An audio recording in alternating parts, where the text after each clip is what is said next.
হেমেন্দ্র কুমার রায়ের বিখ্যাত গোয়েন্দা উপন্যাসের নাম ছিল রহস্যের আলো ছায়া। এই শিরোনাম নিঃসন্দেহে নির্বাচন কমিশনের সাপ্লিমেন্টারি লিস্টেও ব্যবহার করা যেত, কারণ গত 48 ঘন্টা নির্বাচন কমিশন এ নিয়ে প্রায় কিছুই খোলসা করেনি। পুরোটাই যেন ওই রহস্যের আলো ছায়ার আড়ালে ছিল। ছবিটা এখন অবশ্য স্পষ্ট হলো, আর সেই নিয়েই প্রথম প্রশ্ন। 32 লক্ষ বিচারাধীন আবেদনের নিষ্পত্তি হয়েছে, এর মধ্যে 40% অর্থাৎ প্রায় 13 লক্ষ নাম বাদ গেছে, অবশেষে জানালো নির্বাচন কমিশন। কিন্তু এই সংখ্যাটা জানাতে 48 ঘন্টা সময় লাগলো কেন? দ্বিতীয় প্রশ্ন। এসআইআর এ আগেই বাদ গেছে 63 লক্ষ নাম, এবার বাদের তালিকায় যোগ হলো আরো 13 লক্ষ নাম। এই হারে নাম বাদ গেলে সংখ্যাটা শেষমেশ দাঁড়াতে পারে 87 লক্ষে। ভোটের ফলাফলের অঙ্কে কার লাভ কার ক্ষতি? তৃতীয় প্রশ্ন।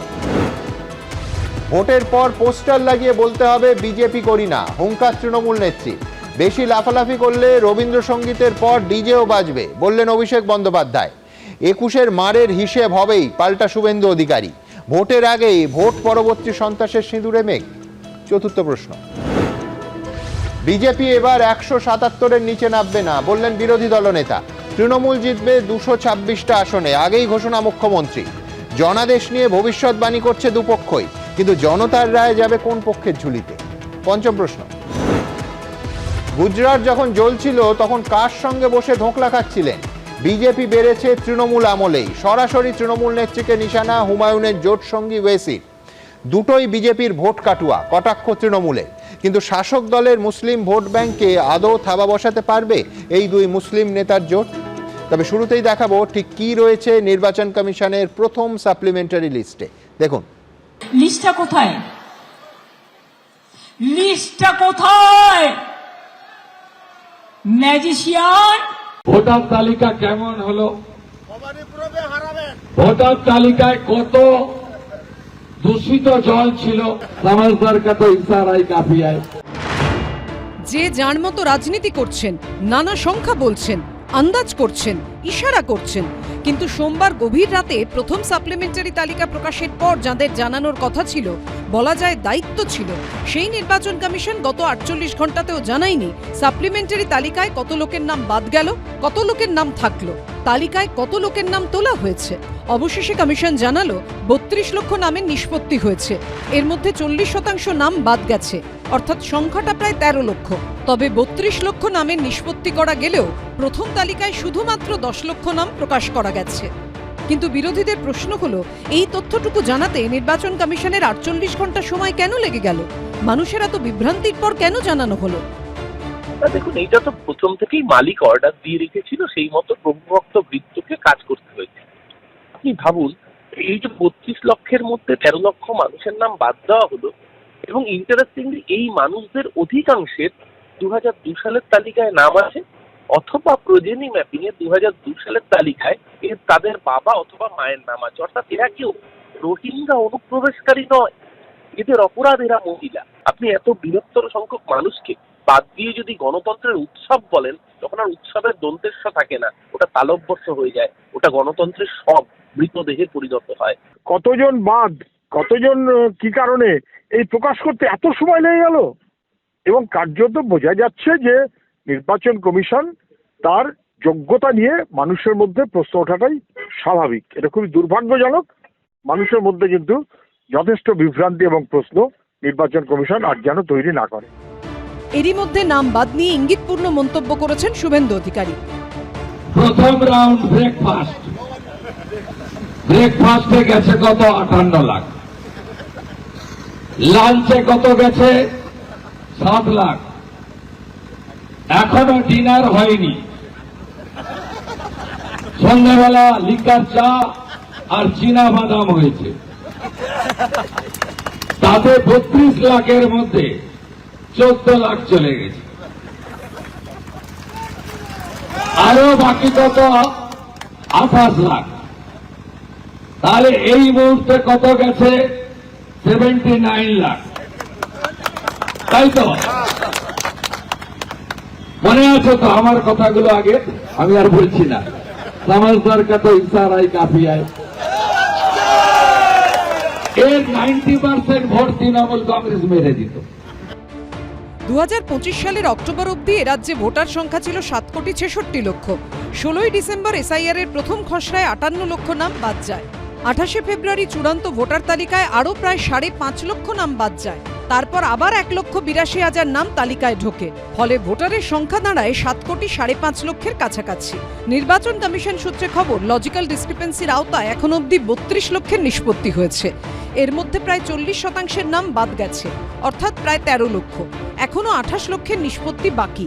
এই হারে নাম বাদ গেলে আরও প্রায় 11 লক্ষের নাম বাদ যেতে পারে। ফলে মোট প্রায় 24 লক্ষ নাম বাদ যাবে। সেক্ষেত্রে এ রাজ্যে মোট ভোটার সংখ্যা হওয়ার কথা প্রায় 6,80,00,000।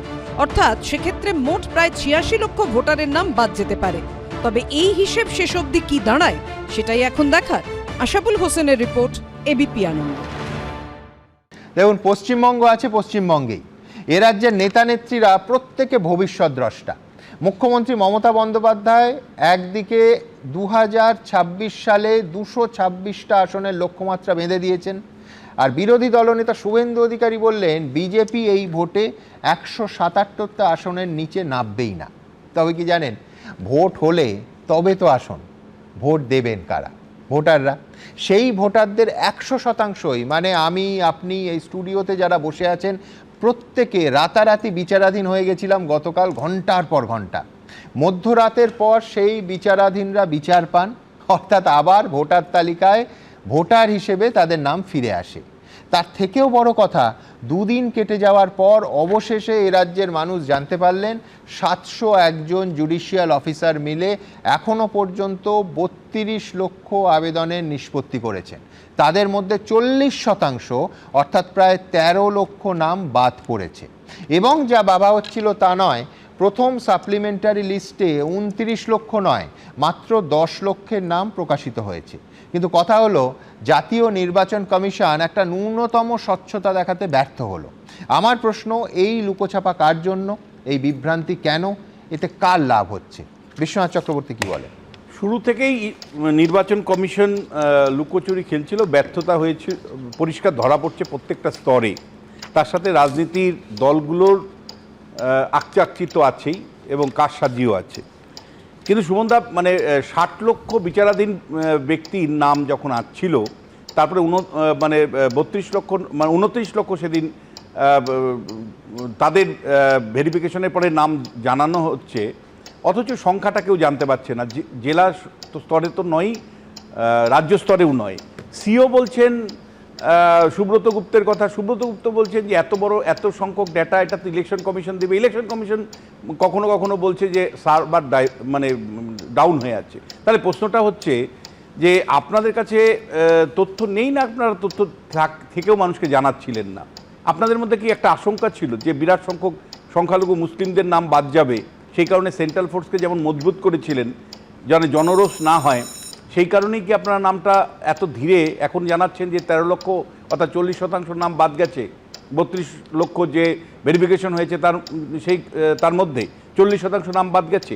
দেখুন, মানে ইলেকশন কমিশনের স্বচ্ছতার অভাব স্পষ্ট, এ নিয়ে কোনো বিতর্কের জায়গা নেই। দ্বিতীয় সেটা হলো যে 40 লক্ষ নাম, সেটা 40% নাম, সেটা 13 লক্ষর কাছাকাছি। এবং আমার কাছে বিস্ময় লাগে যে কি করে মানে কনস্টিটুয়েন্সির পর কনস্টিটুয়েন্সিতে একটা বড় সংখ্যক সংখ্যালঘুদের নাম বাদ গেছে। আমি কয়েকটা উদাহরণ দিচ্ছি। কোচবিহার দক্ষিণ 6800 নাম বাদ গেছে, তার মধ্যে 93% সংখ্যালঘু মুসলমান মানুষ। আমি মানে উত্তর দিনাজপুর, মালদা, মুর্শিদাবাদের পুরো জেলা ধরে ধরে আমি বুথ লেভেলে স্টাডি করে দেখেছি যে কোথাও 90%, কোথাও 95%, কোথাও 100%ই মুসলমানদের নাম কিন্তু বাদ গেছে। অথচ তারা হয়তো 6 জেনারেশন 7 জেনারেশন ধরে ভারতবর্ষে বাস করে, পশ্চিমবাংলায় বাস করে। আমার সহনাগরিক, এই নিয়ে কোনো সামান্যতম দ্বিধা নেই।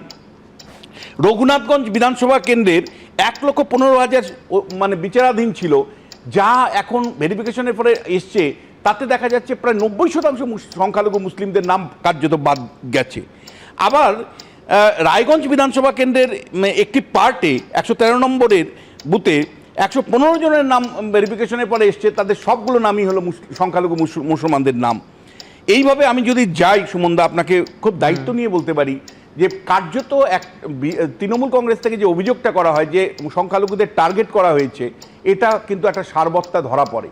যে কারণ এর মধ্যে বহু সহনাগরিক আছেন যারা হয়তো কয়েকটা জেনারেশন ধরে পশ্চিমবাংলায় বাস করেন, কি কারণে কেন তাদের নামটা এই ভেরিফিকেশনের পরেও ডিলিশন লিস্টে আসলো আমি জানি না।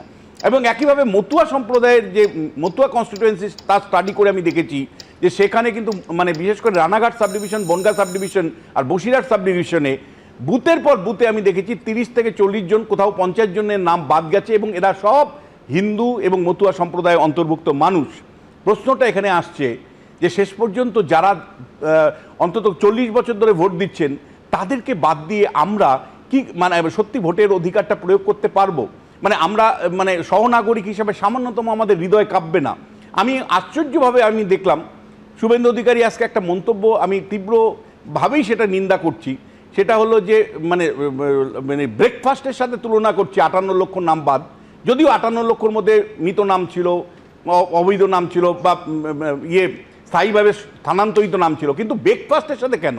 তারপরে বলছেন যে লাঞ্চের সাথে তুলনা করে বলছেন 7 লক্ষ বাদ গেছে। তারপরে সন্ধ্যাবেলা মানে আপনার গিয়ে চা খাওয়ার সাথে তুলনা করে বলছেন 14 লক্ষ নাম বাদ গেছে, সবশেষে 79 লক্ষ নাম একটা উনি বলছেন। এটা একটা জায়গা, বাদ দিয়ে কি করে জয়ী হওয়ার।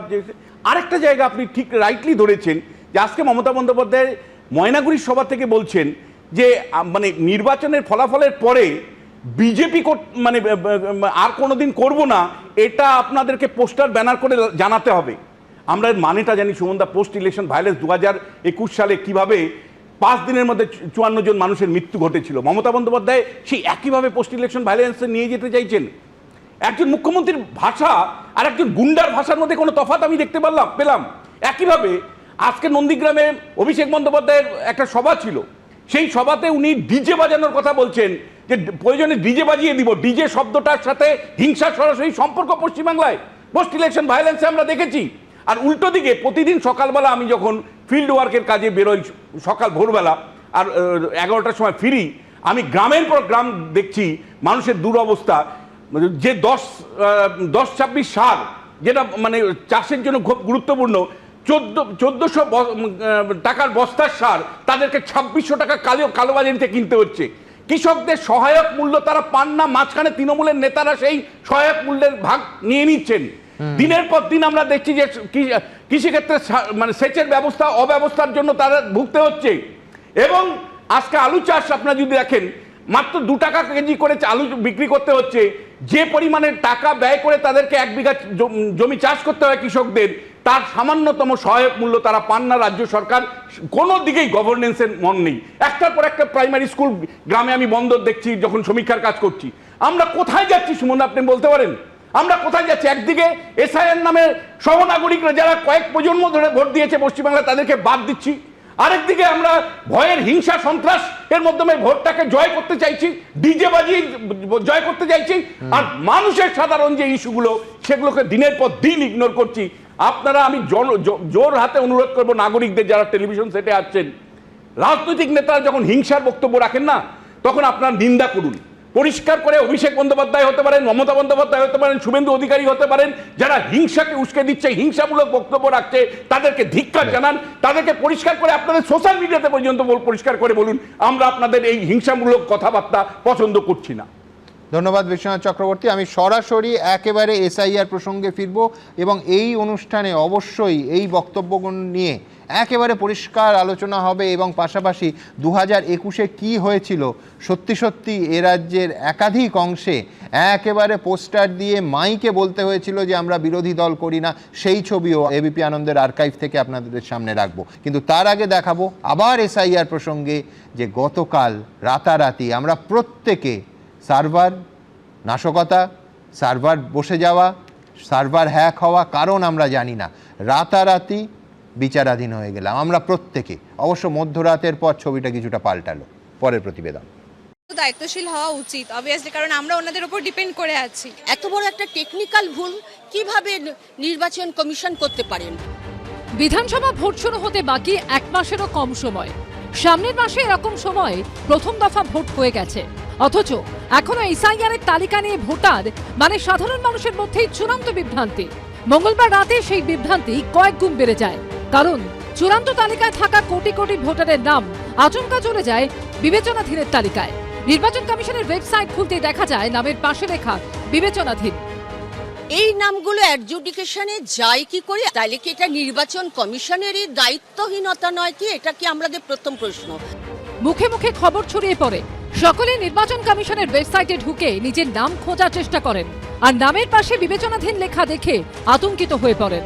তাহলে কি ভোটার তালিকা থেকে নাম বাদ চলে গেল? এবার ভোট দেওয়া হবে না? এরপর কি হবে ভেবে ভেবে রক্তচাপ বাড়তে শুরু করে তাদের।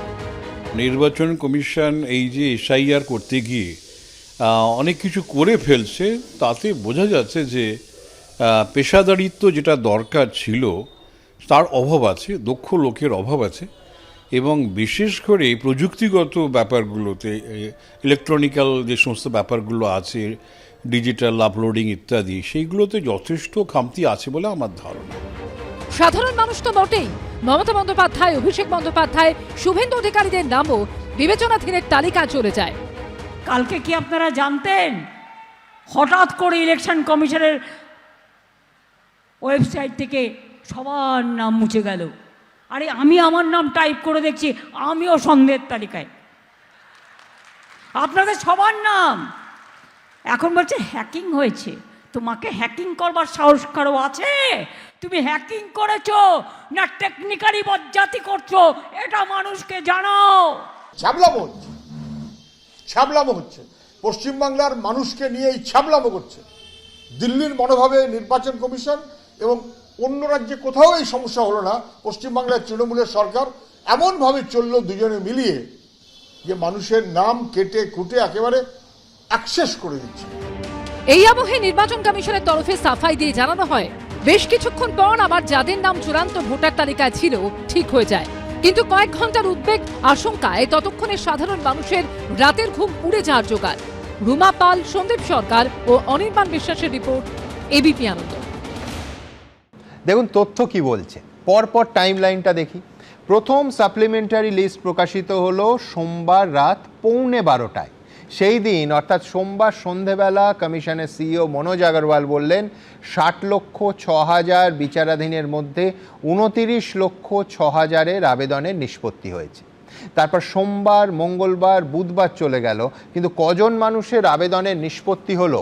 29 লক্ষ নাকি আজ যা বলা হলো অর্থাৎ 10 লক্ষ, সংখ্যাটা কত সেটাই রাজ্যের সাধারণ মানুষ দুদিন ধরে জানতে পারলেন না। দ্বিতীয় প্রশ্ন, নিষ্পত্তি হলো 32 লক্ষের, অথচ নাম প্রকাশিত হলো 10 লক্ষের, কেন? আমার পরবর্তী বক্তা কেয়া নিশ্চয়ই মনে আছে, শুভেন্দু অধিকারী 1 কোটি নাম বাদ যাওয়ার কথা বলেছিলেন, আর আজ সাপ্লিমেন্টারি লিস্ট প্রকাশের 72 ঘন্টা পর সংখ্যাটা দেখা যাচ্ছে 76 লক্ষ এখনই। এরপর গড় হিসেব করলে কি হয় নিঃসন্দেহে এই আলোচনার পরবর্তী পর্যায়ে সেই অঙ্কেও আমরা আসব, কিন্তু এখনও 28 লক্ষ নাম বিচারাধীন। ক্রমশ কি সংখ্যাটা 1 কোটির দিকেই এগোচ্ছে কেয়া? দেখুন, আপনি সন্দেহ প্রকাশ করছেন, প্রশ্ন করছেন। না, অঙ্ক। মমতা ব্যানার্জিও খানিকক্ষণ আগে বললেন যে ওনার নাম যদি সন্দেহের তালিকায় থাকে, ওনার জ্ঞাতার্থে জানিয়ে দিই, ওনার নাম বহুদিন ধরেই সন্দেহের তালিকায় আছে। কিসের সন্দেহের তালিকায় সেটা আমার মনে হয় রাজ্যবাসী বিলক্ষণ বুঝতে পারছেন। আপনি জিজ্ঞাসা করছেন যে শুভেন্দু অধিকারী একটা সংখ্যা বলেছিলেন, আপনি জিজ্ঞাসা করুন মমতা ব্যানার্জি তাহলে কোন বেসিসে সংখ্যা বলেছিলেন? আজকে বলে নয়, বহু বছর 20 আগে মহিনের ঘোড়াগুলি যখন রিলিজ হয়েছে সম্ভবত সেই সময় উনি নিজে বলেছিলেন যে 1 কোটি অনুপ্রবেশকারী, 1 কোটি ভুয়ো ভোটার লিস্টে আছে, পশ্চিমবঙ্গের ভোটার লিস্টে আছে। তখন তিনি বিরোধী নেত্রী ছিলেন, অবশ্য তখন ক্ষমতায় ছিলেন। প্রশ্ন হচ্ছে যে যখন এই নির্বাচন কমিশনের কি গাফিলতি, টেকনিক্যাল এরার, মনোজ আগরওয়াল সম্ভবত বলেছেন যে হ্যাক হওয়ার সম্ভাবনা আছে। না, সবাই আন্ডার এডুকেশন, তুমিও চলে গেছিলে কাল রাতে। সেটার উত্তর উনি দেবেন। না, আমার নাম আছে, আমি দেখে নিয়েছি, আপাতত আছে, কাল দেখলে দেখতে ছিল না। তো যাই হোক, সেটা বললাম, তাহলে হ্যাক হতেই পারে। পশ্চিমবঙ্গের কটা ওয়েবসাইট হ্যাক হয়? এসএসসি তো হামেশাই হয়েছে। পশ্চিমবঙ্গের এটা হ্যাক হওয়া মানে সমস্ত রাজ্যবাসী নিশ্চয়ই, তার মানে কোথায় বদমাইশিটা সেটা মাথায় বার করতে হবে। কারা বড় বড় আইটির মাথা রয়েছে পশ্চিমবঙ্গ সরকারের পেছনে যারা চালনা করে, কারা বড় বড় ডিগ্রিধারী এসছেন পশ্চিমবঙ্গে সরকারকে পেছন থেকে সাপোর্ট দিতে, তারা যে হ্যাক করেনি এটার কোনো নিশ্চয়তা আছে? আমি বলছি নিশ্চয়তা আছে। কেন? এবার উত্তরটা দিচ্ছি। দেখুন, মমতা ব্যানার্জি বরাবরই নোংরা রাজনীতি করেছেন। পশ্চিমবঙ্গ ছাড়াও আমি অন্যান্য যেগুলো অন্যান্য ভাষার, কেরল রয়েছে, তামিলনাড়ু রয়েছে এবং গুজরাট, এই তিনটে ভাষাই কিন্তু তাদের অক্ষর বলুন, ভাষা বলুন, অনেক অসুবিধা। গুজরাটি ড র এগুলো প্রবলেম আছে, মালায়ালাম ভাষা বা তামিল ভাষায় সেখানে অসুবিধা হয়। কই ওখানে তো এসআইআর নিয়ে কোনো অসুবিধা হয়নি, ওখানে অনুবাদক দিয়েছেন সরকার পর্যাপ্ত পরিমাণের, ওখানে ডেটা এন্ট্রি অপারেটর পর্যাপ্ত পরিমাণের দিয়েছেন। পশ্চিমবঙ্গে আপনি কি দেখুন 350 থেকে 400 অনুবাদক দেননি, 1200 থেকে 1500 ডেটা এন্ট্রি অপারেটর দেওয়া হয়নি। আমি যদি বলি এই যে 60 লাখ যেগুলো সন্দেহের তালিকা অ্যাডজুডিকেশনে আছে, তার দায় এক এবং একমাত্র মমতা বন্দ্যোপাধ্যায়। উনি চেয়েছেন বলে এটা হয়েছেন, উনি চেয়েছেন এই বিভ্রান্তিটা সৃষ্টি হোক, উনি চেয়েছেন এই বিভ্রান্তি সৃষ্টি করে কোথাও না কোথাও নির্বাচন কমিশন এবং পরোক্ষে উনি যেটা চাইছেন লিঙ্ক করে ভারতীয় জনতা পার্টিকে দোষ দেওয়ার। ভোটের আগে এইরকম রাজনীতি মমতা ব্যানার্জি বহু করেছেন। আচ্ছা, ঠিক, কিন্তু আমি বলছি যারা হ্যাকিং করেছে তারা তো ক্রিমিনাল, যারা আটকাতে পারলো না তাদেরও শাস্তি হবে না? না না, তাদের যারা আটকাতে পারলো না, হ্যাকিংটা হয়েছে তাদের জাতীয় নির্বাচন কমিশন সাংবিধানিক সংস্থা, আগে সেটা ঠিক করতে হবে। যারা দিনের বেলায় গটগট করে ঢুকে যখন একটা রেড চলছে, যারা ফাইল চুরি বলবো না, ডাকাতি, কারণ 5 জনের বেশি গেলে সেটা ডাকাতি হয়, ফাইল ডাকাতি করে নিয়ে আসতে পারে, তারা এই পশ্চিমবঙ্গে আর কি কি করতে পারে এটা পশ্চিমবঙ্গের মানুষের জানা আছে। আপনি খানিকক্ষণ আগেই বললেন পশ্চিমবঙ্গে এতগুলো মৃত্যু, আমরা দেখেছি নির্বাচনে পরে আমাদের কর্মীকে ভোট মানে গণনা কেন্দ্রে তাকে এমনভাবে মারা হলো, তিনি 15 দিন বাদে মারা গেলেন। এইটা পশ্চিমবঙ্গ দেখেছি আমরা, পশ্চিমবঙ্গে দেখেছি যে রক্তাক্তভাবে একটা বাচ্চা ছেলে, বেলেঘাটা সেই ছেলেটাকে বাড়ি থেকে টানতে টানতে তাকে এবং তার পোষ্য কুকুর ছানাগুলোকে দেওয়ালে পিটিয়ে পিটিয়ে মারা হলো। তো এরা অভিজিৎ সরকার আমরা দেখেছি এই পশ্চিমবঙ্গে। আর এবারে চলে আসে, আমি আর 10 সেকেন্ড সময় নেব। দেখুন, মমতা ব্যানার্জি উনি চাইবেন আমাদের পশ্চিমবঙ্গে যে জ্বলন্ত সমস্যাগুলি, শিল্প, বেকারত্ব, চাকরি নেই, মহিলা নারী নিরাপত্তা, এগুলোকে উনি অ্যাড্রেস করবেন না, এগুলোকে উনি বলবেন না। উনি এসআইআর এর যে মৃত্যুর সংখ্যা আমি জানি না স্বপ্নাদেশ পান কিনা, নম্বর বাড়িয়ে যান, কিন্তু গত কয়েক দিনে এই যে 12 দিনে 7 জন আলু কৃষক, যে আলু চাষি যে আত্মহত্যা করলো, একবারও মা মাটি মানুষের যিনি নেত্রী সুপ্রিমো তিনি বলেছেন এই রাজ্যে তারাও তো কৃষক, উনি না কৃষক দরদি, মানুষ দরদি, মাটি দরদি, মা দরদি, একবারে বলেছেন? বলেননি। সুতরাং যে রাজ্যের এই সর্বনাশ যেগুলো করেছে বা যা হচ্ছে এই অ্যাডজুডিকেশনের মাধ্যমে, চিন্তা করুন আমাদের কোটি কোটি টাকা খরচ করে বিচারপতিরা এসছেন ভিন রাজ্য থেকে, এটা বাংলার গর্ব না, বাংলার লজ্জা। আর যিনি করাচ্ছেন তিনিও বাংলার গর্ব নয়, তিনিও বাংলার লজ্জা। আমি বৈশ্বনাথ চট্টোপাধ্যায়কে পোডিয়ামে যেতে অনুরোধ করব। আর তার আগে আপনাদের বলবো, আমি গতকালও বলেছি যে আসলে এই এসআইআর রাজনীতির সব থেকে বড় ইস্যু, এমনকি ভোটের সব থেকে বড় ইস্যু হওয়ার ফলে যেটা হলো সেটা হচ্ছে 15 বছরের সরকারের মার্কশিটটা ক্রমশ কিন্তু পেছনের বেঞ্চে ইস্যু হিসেবে চলে যাচ্ছে। আমি সেই বিতর্কে আসবো, কিন্তু তার আগে আপনাদের বলি যে নির্বাচন কমিশনের ইচ্ছাকৃত অস্বচ্ছতা এবং অদক্ষতা নিয়ে 100টা অভিযোগ উঠতে পারে এবং ন্যায্য কারণে সেটা উঠছেও, কিন্তু পাশাপাশি এটাও তো মানতে হবে যে এসআইআর নিয়ে এ রাজ্যে যা চলছে সেটা বাকি 12টা রাজ্যের কোথাও চলছে না। বিরোধী শাসিত তামিলনাড়ু বা কেরলেও এসআইআর প্রক্রিয়া প্রায় নির্বিঘ্নে শেষ হয়ে গেছে, কোনো রকম বড় গোলমাল বা বিভ্রান্তি ছাড়া। আর এ রাজ্যে সেই ডেটা এন্ট্রি অপারেটর, তারপরে অফিসার না দেয়া থেকে যে টানাপোড়েন শুরু হয়েছিল, আজ গোটা এসআইআর প্রক্রিয়াটা তেমন প্রতি মুহূর্তে হোঁচট খাচ্ছে। ভাবুন, পরিস্থিতি এমন জায়গায় পৌঁছেছে যে গতকাল এসআইআর শুনানি চলাকালীন স্বয়ং সুপ্রিম কোর্টের প্রধান বিচারপতি বললেন পশ্চিমবঙ্গ ছাড়া অন্য সব রাজ্যে এই এসআইআর নির্বিঘ্নে শেষ হয়েছে, একমাত্র পশ্চিমবঙ্গে এত অসংখ্য মামলা হচ্ছে। কে বলছেন? খোদ সুপ্রিম কোর্টের প্রধান বিচারপতি। আমার পরের বক্তা বৈশ্বনাথ চট্টোপাধ্যায়। দেখুন, কমিশনের অস্বচ্ছতা আমি আবার বলছি, প্রত্যেকে আমরা বুঝছি, কিন্তু প্রথম দিন থেকে রাজ্য সরকারের তরফ থেকে যে অসহযোগিতা আছে অফিসার দেয়া থেকে সমস্ত কিছু নিয়ে, তাতে দিনের শেষে সাধারণ মানুষের সংকট শুধু বেড়েছে। বৈশ্বনাথ চট্টোপাধ্যায় মানবেন? 1952 সাল থেকে নির্বাচন হচ্ছে, আপনি আমাকে দেখিয়ে দিন যে এবারের নির্বাচন কমিশন জ্ঞানেশ কুমারের নেতৃত্বে, অমিত শাহের ঘনিষ্ঠ জ্ঞানেশ কুমারের নেতৃত্বে যে ম্যাসাকার করেছে, সেরকম আরেকটা উদাহরণ অন্য এই ভারতবর্ষের আরেকবার হয়েছে।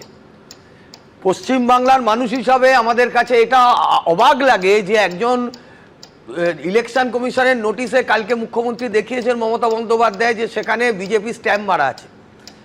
ইসিআই এর যেদিন নির্বাচন ঘোষণা করলো সেদিন রাত্রিবেলাতেই মুখ্য সচিব স্বরাষ্ট্র সচিবকে সরিয়ে দেওয়া হলো, পরের দিন কলকাতা পুলিশের কমিশনার ডিজিকে সরিয়ে দেওয়া হলো, গতকাল বা গত পরশুদিন রাত্রেতে 73 জন রিটার্নিং অফিসারকে বদলি করা হলো। সমস্ত জায়গায় বদলি করা হচ্ছে কারণ এখানে জ্ঞানেশ কুমার তার ইচ্ছা মতো এখানে ভোট করাতে চাইছেন। ঠিক বৈশান্ত, আপনি ম্যাসাকার দিয়ে শুরু করলেন, রাজীব সিনহার নেতৃত্বে পুরো ভোটে কিরকম ম্যাসাকার হয়েছিল সেটা বললেন না। আপনি তো আলোচনা করছেন আজকে জাতীয় নির্বাচন কমিশনের বিধানসভা নির্বাচন নিয়ে।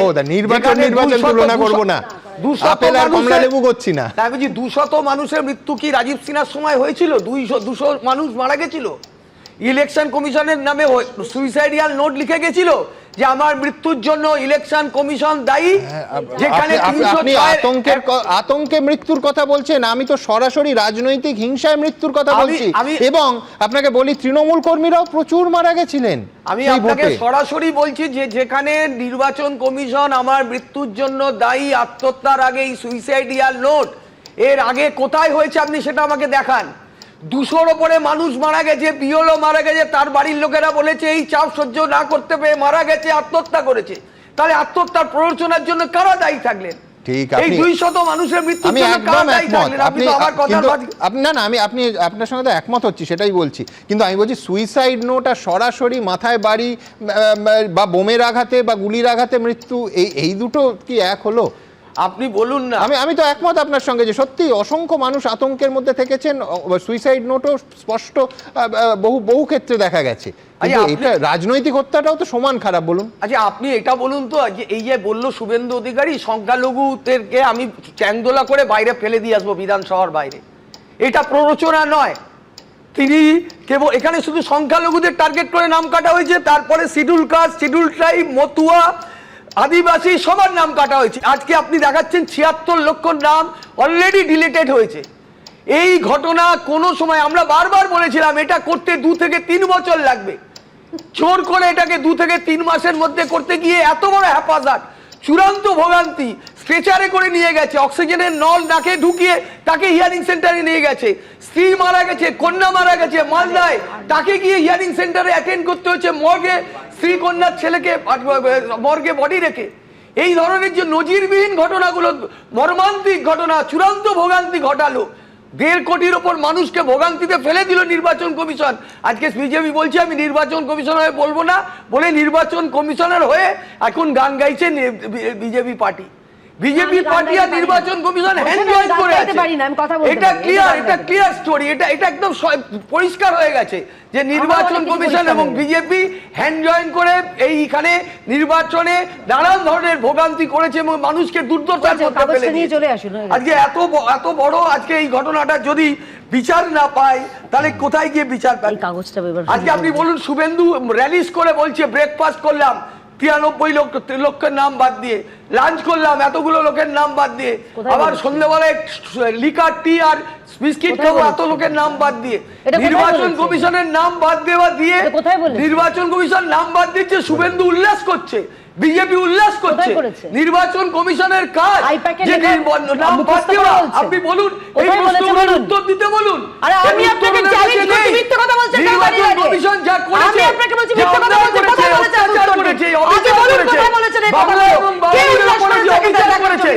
আমরা উনি যখন বলেছেন চিৎকার করিনি। বিজেপি বাঙালিদের কাছে লজ্জা, দেশের কাছে লজ্জা, দেশের কাছে বিজেপি লজ্জা। আজকে দেশকে বিক্রি করে দিয়েছে। হওয়ার আগে নিঃসন্দেহে দেখুন, বিচার শব্দটা শুনলেই এখন বেশ আতঙ্কিত বোধ হয়। তার কারণ বিচারাধীন একেবারে সেই জায়গায় চলে গেছে। আমি পার্থদাকে পোডিয়ামে যেতে অনুরোধ করব। এবং আমি আবার বলছি যে এই অনুষ্ঠানে বারবার ঘুরে ফিরে অঙ্কগুলো আসবে। কি অঙ্ক? দেখুন 2002 সালে এতবার সেই পুরনো রেফারেন্স টানা হচ্ছে, আমাদের রাজ্যে শেষ এসআইআর হয়েছিল। আমি বেশ কিছু কাগজপত্র নিয়ে বসেছি। খসড়া তালিকায় নাম বাদ গেছিল 69 লক্ষে, চূড়ান্ত তালিকায় সেই সংখ্যা কমে দাঁড়ায় 28 লক্ষ। আজ অবধি যে সংখ্যাটা নির্বাচন কমিশন সামনে আনছে মানে এই 2026-এ তা হলো 32 লক্ষের মধ্যে নাম বাদ গেছে 13 লক্ষ, অর্থাৎ 40%। বাকি কতজনের নাম বিচারাধীন? এখনো পর্যন্ত 28 লক্ষ। আমি যদি ধরে নিই যে বাদ যাওয়ার শতাংশ একই থাকবে, আমি আবার বলছি এইটাই খুব গুরুত্বপূর্ণ, অর্থাৎ 40% নামই গড়ে বাদ যাবে, এটা আমি ধরে নিচ্ছি, তাহলে সেই সংখ্যাটা দাঁড়াচ্ছে আরও প্রায় 11 লক্ষের কাছাকাছি, অর্থাৎ বাদ যাচ্ছে কত? 87 লক্ষ। একেবারে অ্যারিথমেটিকের অঙ্কে, পাটিগণিতের অঙ্কে 87 লক্ষ। সুতরাং 2002-এর সঙ্গে যে অনেক ফারাক, তার একটা হচ্ছে নাম বাদ যাওয়া ভোটারের সংখ্যা 4 গুণ বেড়ে গেছে। 2002 সালে কিন্তু খসড়া থেকে চূড়ান্ত ভোটার তালিকা যখন গেছিল তখন আমরা দেখেছিলাম খসড়ায় বাদ যাওয়া ভোটারের থেকে চূড়ান্ত ভোটার তালিকার সংখ্যাটা কমেছিল, অর্থাৎ 69 লক্ষ থেকে 28 লক্ষ। কিন্তু 2026-এ সেই সংখ্যা বাড়ার বদলে দেখুন অনেকটা কমলো। পার্থপ্রতিম বিশ্বাসের, আমি একদম পাশাপাশি 2002 এবং 26-এর ফিগারটা রাখলাম, পার্থপ্রতিম বিশ্বাসে কি মনে হচ্ছে? না সুমন, আসলে 2002 এবং 2026-এর যে তফাৎটা হয়ে গেছে, যে রাজ্য রাজনীতির যে প্রকারভেদটা ছিল সেটা 2002-এ যখন বামফ্রন্ট ক্ষমতায় ছিল তখন এই এসআইআর নিয়ে অন্ততপক্ষে রোহিঙ্গা খুঁজে বের করার বা মুসলমান খুঁজে বের করার এটা ছিল না। তখন আর একটা ধ্বনি ছিল, মমতা বন্দ্যোপাধ্যায় দিয়েছিলেন বিরোধী দলনেত্রী হিসেবে তখন, যে আসলে এখানে অনুপ্রবেশকারী প্রচুর আছে। আসলে তখন তার বারবার মনে হতো এই কারণের জন্য। আমি সমস্ত নথি নিয়ে আজকে বসেছি। 2002-এর সব থেকে বড় তফাৎটা কি ছিল জানেন? যে এসআইআর প্রক্রিয়া শেষ হওয়ার পর সমস্ত রাজনৈতিক দল, ক্ষমতাশালী যারা ছিলেন ক্ষমতায়, বামফ্রন্ট থেকে শুরু করে অনিল বিশ্বাস থেকে শুরু করে মমতা বন্দ্যোপাধ্যায়, প্রদীপ ভট্টাচার্য, তখনও রাহুল সিনহা ছিলেন, প্রত্যেকে দলমত নির্বিশেষে এসআইআর প্রক্রিয়ার পাশে দাঁড়িয়েছিলেন এবং নির্বাচন কমিশনের প্রশংসা করেছিলেন। বিরাট তফাৎ। এক্স্যাক্টলি, তফাৎটা তাহলে ঠিক এখন যেটা কেরলে হচ্ছে। হ্যাঁ, এবার আমি আপনাকে বলছি যে নির্বাচন কমিশন দুটো তফাৎ, একটা হচ্ছে আমলের তফাৎ আর একটা হচ্ছে নির্বাচন কমিশনের ভূমিকার তফাৎ। ফলে তখন আসলে এই ভোটার লিস্টটাকে কেন্দ্র করে মমতা ব্যানার্জি অনুপ্রবেশকারী আছে বলে রাজ্যে বামেরা জয়ী হয় এই তত্ত্ব নামাতে গেছিলেন, যেটা দেখা গেল যে এসআইআর এর মতো একটা ফেয়ার লিস্ট তখন তৈরি হওয়ার পরও তৃণমূল কংগ্রেস পরাজিত হয়েছিল, বামেরা আরও বেশি সংখ্যায় এসেছিলেন। এটা এক। সেকেন্ড পার্টটা হচ্ছে লোকসভা আর বিধানসভা দুটোই আপনাদের রেকর্ড হয়েছে, দুটোতেই সবচেয়ে ভালো রেজাল্ট হয়েছিল। ফলে এই যে নাম বাদ গেলেই হচ্ছে যে কোনো শাসকের বিপক্ষে যাবে, এটা হচ্ছে সঙ্গে সঙ্গে ধরার কোনো কারণ নেই। কিন্তু নাম বাদ দেওয়ার পেছনে যে রাজনীতিটা, দ্যাট ইজ ভেরি ইম্পর্টেন্ট, যেটা এখন হচ্ছে, এবং নির্বাচন কমিশন কার্যত সেই প্রসেসের অংশ হয়ে যাচ্ছেন, এরকমই একটা অভিযোগ তৈরি হয়ে গেল। যে শুভেন্দু অধিকারীর মতো নেতারাও যখন বলেছিলেন শুরুর থেকে 1 কোটি বাদ যাবে, এখন আমি বলছি যে এই আপনি যা সব তথ্য আজকে দিলেন, তাহলে শুভেন্দু অধিকারীর আমি না হয় উদ্দেশ্য বুঝলাম যে তিনি চান রাজ্যে ক্ষমতায় আসতে, তার জন্য ওই রোহিঙ্গার নাম করে মাইনরিটি ভোটার যত কমে সেটাই হচ্ছে তাদের ভোট রাজনীতিতে লাভ। কিন্তু ইলেকশন কমিশনের লাভটা কোথায়? ইলেকশন কমিশন কার্যত শুভেন্দুবাবুদের দেখানো পথে যদি হাঁটেন, তাহলে মানুষের অধিকার যে হাটে বাজারে বিক্রি হয় সেটা কাল রাত 12টায় প্রমাণ হয়েছে। এবং কালকে শুধু সার্ভার ডাউন হয়নি, কালকের সার্ভার ডাউন হয়েছে এবং তার সাথে আমাদের মাথা নিচু হেড ডাউন হয়েছে। গোটা দেশের যা ঘটনা ঘটলো এটা কখনো হয়নি। তার সাথে মানুষের মরাল ডাউন হলো। যতগুলো মানুষকে আজকের এই ভোটের আগে একটা ইলেকশন কমিশনের দায়িত্ব ছিল যে নির্ভয়ে একটা ভোট এখানে করা, অবাধ ভোট করা। প্রথম রাউন্ডে 60 লক্ষ মানুষকে ভোটের ভয় দেখানো শুরু হয়ে গেল এবং তারপরে যারা বাদ গেলেন, আমি নিশ্চিত যে এই ভোটের আগে তারা তাদের ভোটাধিকার ফিরে পাবেন কিনা আমার যথেষ্ট সংশয় আছে। এবং ট্রাইব্যুনাল ইত্যাদি কি হবে না হবে, এটা দীর্ঘ প্রক্রিয়া। এবং নির্বাচন কমিশনের ভূমিকা অত্যন্ত নেতিবাচক এই কারণে বলছি যে এই এসআইআর শুরুর আগেই যে যারা ভোটার তালিকায় বাদ যাবেন তাদের নাগরিকত্ব কেমন হবে এটা নিয়েও প্রথম প্রশ্নটা হচ্ছে তারা তুলেছিলেন। ফলে আজকে যে মানুষগুলো শুধু ভোটার লিস্ট থেকে বাদ যাচ্ছেন, শুধু ভোটের ভয় না, তাদের নাগরিকত্বের ভয় অবধি তারা করছে। এবং এর দায় নির্বাচন কমিশন মুক্ত হতে পারেন না, কারণ তারা, আমি আবারও বলছি যে যেভাবে যে প্যাটার্নে সংখ্যালঘু মতুয়া মানে এদেরকে জেলার পর জেলায় বাদ দেওয়া হয়েছে, দ্যার ইজ এ প্যাটার্ন। এবং কালকের আপনার সভা হচ্ছিল, আমি সেখানে শুনলাম দেবাশিস সেন তিনিও বলছিলেন, আমি একমত যে যখন আপনি কোনো একটা বিশেষ প্যাটার্ন খুঁজে পান নাম বাদ দেওয়ার সময়, ধরুন এই যে সংখ্যালঘু বা অঞ্চল জুড়ে জুড়ে, তাহলে বুঝবেন যে আসলে আর্টিফিশিয়াল ইন্টেলিজেন্সকে যেভাবে ট্রেন করা হয় তারা সেভাবেই ট্রেন্ড হয়। এখন প্রযুক্তির যুগ, তাহলে এইটা একটা সন্দেহ তৈরি হচ্ছে যে নাম বাদ দেওয়ার ক্ষেত্রে এরকম কোনো ট্রেনিং অ্যাডিকুয়েটলি দেওয়া হয়েছিল কিনা তাদের ক্ষেত্রে, এবং যার আজকের বিষময় পরিণতি হচ্ছে এই জায়গায় যে এতগুলো মানুষ ভোটের অধিকার থেকে বঞ্চিত হচ্ছে এবং তাদেরকে ওই নাগরিকত্বের লাইন আসামে যেটা হয়েছে সেরকমভাবে দাঁড় করানোর চেষ্টা করছে। ফলে আজকের নির্বাচন কমিশন যেটা হচ্ছে বিজেপির নিয়ন্ত্রণের রাজনীতির আমরা বলেছি শুরুর থেকেই তারা হচ্ছে পার্ট হয়ে গেছে, তারা বাদ যেতে পারে না। কিন্তু একই সাথে সুমনবাবু আপনাকে বলছি, তৃণমূল কংগ্রেস গুড বয় হয়ে এখন যে প্রশ্নটা তুলছে তাদেরও সেই নৈতিক অধিকার নেই। এই কারণের জন্য শুরু থেকে এসআইআর প্রসেসের বিরোধিতা তারা করে এসেছিলেন এবং বিএলওকে ল্যাম্পপোস্টে বেঁধে রাখা থেকে শুরু করে ডেটা এন্ট্রি অপারেটর দেওয়া থেকে শুরু করে প্রতিটা ক্ষেত্রে তারা অসহযোগিতা করে গেছেন এবং তাদের অসহযোগিতা এবং আমাদের নির্বাচন কমিশনের পেশাদারিত্বের অভাব, পরিকল্পনার অভাব গোটা রাজ্যকে আজকের একটা মেসের সামনে নিয়ে এসে দাঁড় করিয়ে দিয়েছে। ফলে এখানে তৃণমূল আজকে সাধু হয়ে যে এই সংখ্যালঘু মানুষের জন্য কান্না কাঁদছেন তার দায় তাদেরও কোনো অংশে কম না, ফলে এই দায় তাদেরও নিতে হবে। বেশ, আমি দুপক্ষের কাছেই যাব। বৈষ্ণব চট্টোপাধ্যায়, এই দায় আপনাদেরও। আমি একটা কথা বলছি যে নির্বাচন কমিশন যখন ঘোষণা করলো এসআইআর, তারপর থেকে বিজেপি ডেলিভারেটলি বলে গেছে যে এত 1 কোটি 20 1.5 কোটি এসব নাম বাদ দেবো এবং সবাইকে রোহিঙ্গা, সবাইকে বাংলাদেশি অনুপ্রবেশকারী, রোহিঙ্গাদেরকে বাংলাদেশ আজকে বলুন এতগুলো নাম ওরা বাদ দিয়েছে, বলুক যে কটা রোহিঙ্গা পাওয়া গেছে, কটা বাংলাদেশি অনুপ্রবেশকারী, এটা আমি চ্যালেঞ্জ করে বলছি। আমার হ্যাটস অফ তৃণমূল সরকারকে বা তৃণমূল দলকে যে তারা এই যে গর্ব করে বলতে পারছে যে কোথায় কটা রোহিঙ্গা, কারণ রোহিঙ্গা তো সারা দেশে সাপ্লাই হয়ে গেছে। এখানকার ওই আপনাদের রত্না বিশ্বাসের মতন নেত্রীদের জন্য এখানকার প্যাকেজ, ভোটার কার্ড, আধার কার্ড, রেশন কার্ড, একটা প্যাকেজ বানিয়ে সারা দেশে ছড়িয়ে দিয়েছে। এবং তার পেছনে কে ছিল? শেখ শাহজাহান। কোন শেখ শাহজাহান? যাকে বাঁচানোর জন্য মমতা ব্যানার্জি নিজে বিধানসভার পক্ষে দাঁড়িয়ে বলেছেন। থামুন, আর কিরকম বলে চিন্তা করুন। উনি বললেন যে সুইসাইড নোট, যার হাতে 4টে আঙুল লেটার হাতে, তিনি যে কিভাবে সুইসাইড নোট লিখেছে এটা নিয়ে আমার মনে হয় একটা রিসার্চ হওয়া দরকার। আর লাস্ট একটা কথা বলছি, শেষ। উনি বললেন প্রপাগান্ডা নাকি এটা বললেন প্ররোচনা। তাহলে সব থেকে বেশি প্ররোচনা তো মমতা ব্যানার্জি দিয়েছেন, সব থেকে বেশি প্ররোচনা তো সিদ্দিকুল্লাহ চৌধুরী দিয়েছেন, সব থেকে বেশি প্ররোচনা তো হুমায়ুন কবির দিয়েছিলেন যখন তৃণমূলে ছিলেন। আমি আবার বলছি যে একটাই জিনিস, তৃণমূল আচ্ছা, হুমায়ুন কবিরের দলের প্রতিনিধি আছে,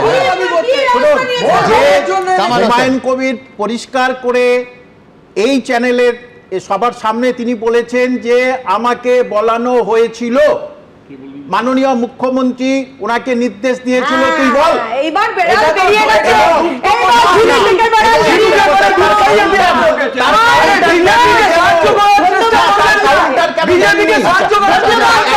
এই বিতর্কে আমি আসবো যে কে বিজেপির এ টিম, কে বিজেপির বি টিম, আমি তাতে আসবো।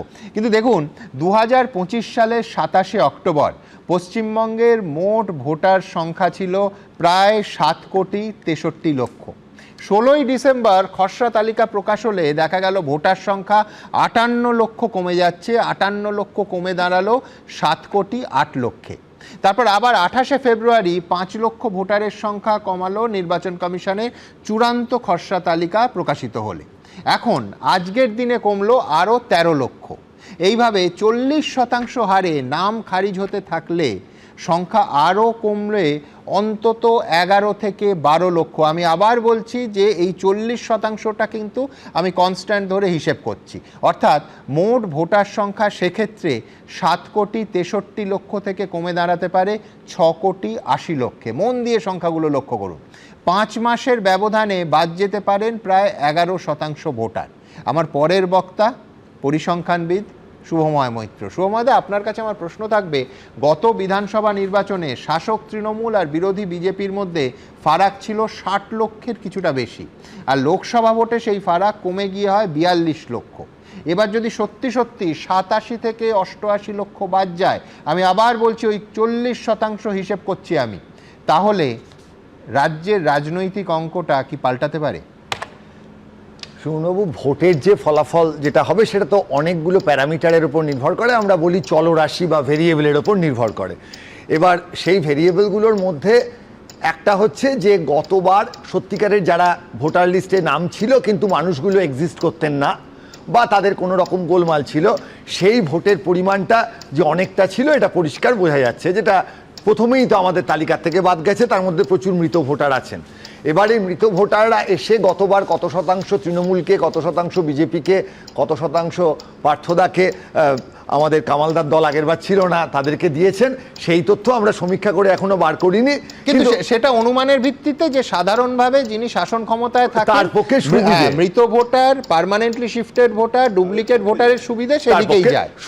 এটা যদি ধরা যায় যে বৈশানরদার কাছে এই ডেটা আছে, পার্থদা হাসছেন, আগে পার্থদারা পেতেন, এখন বৈশানরদারা পান।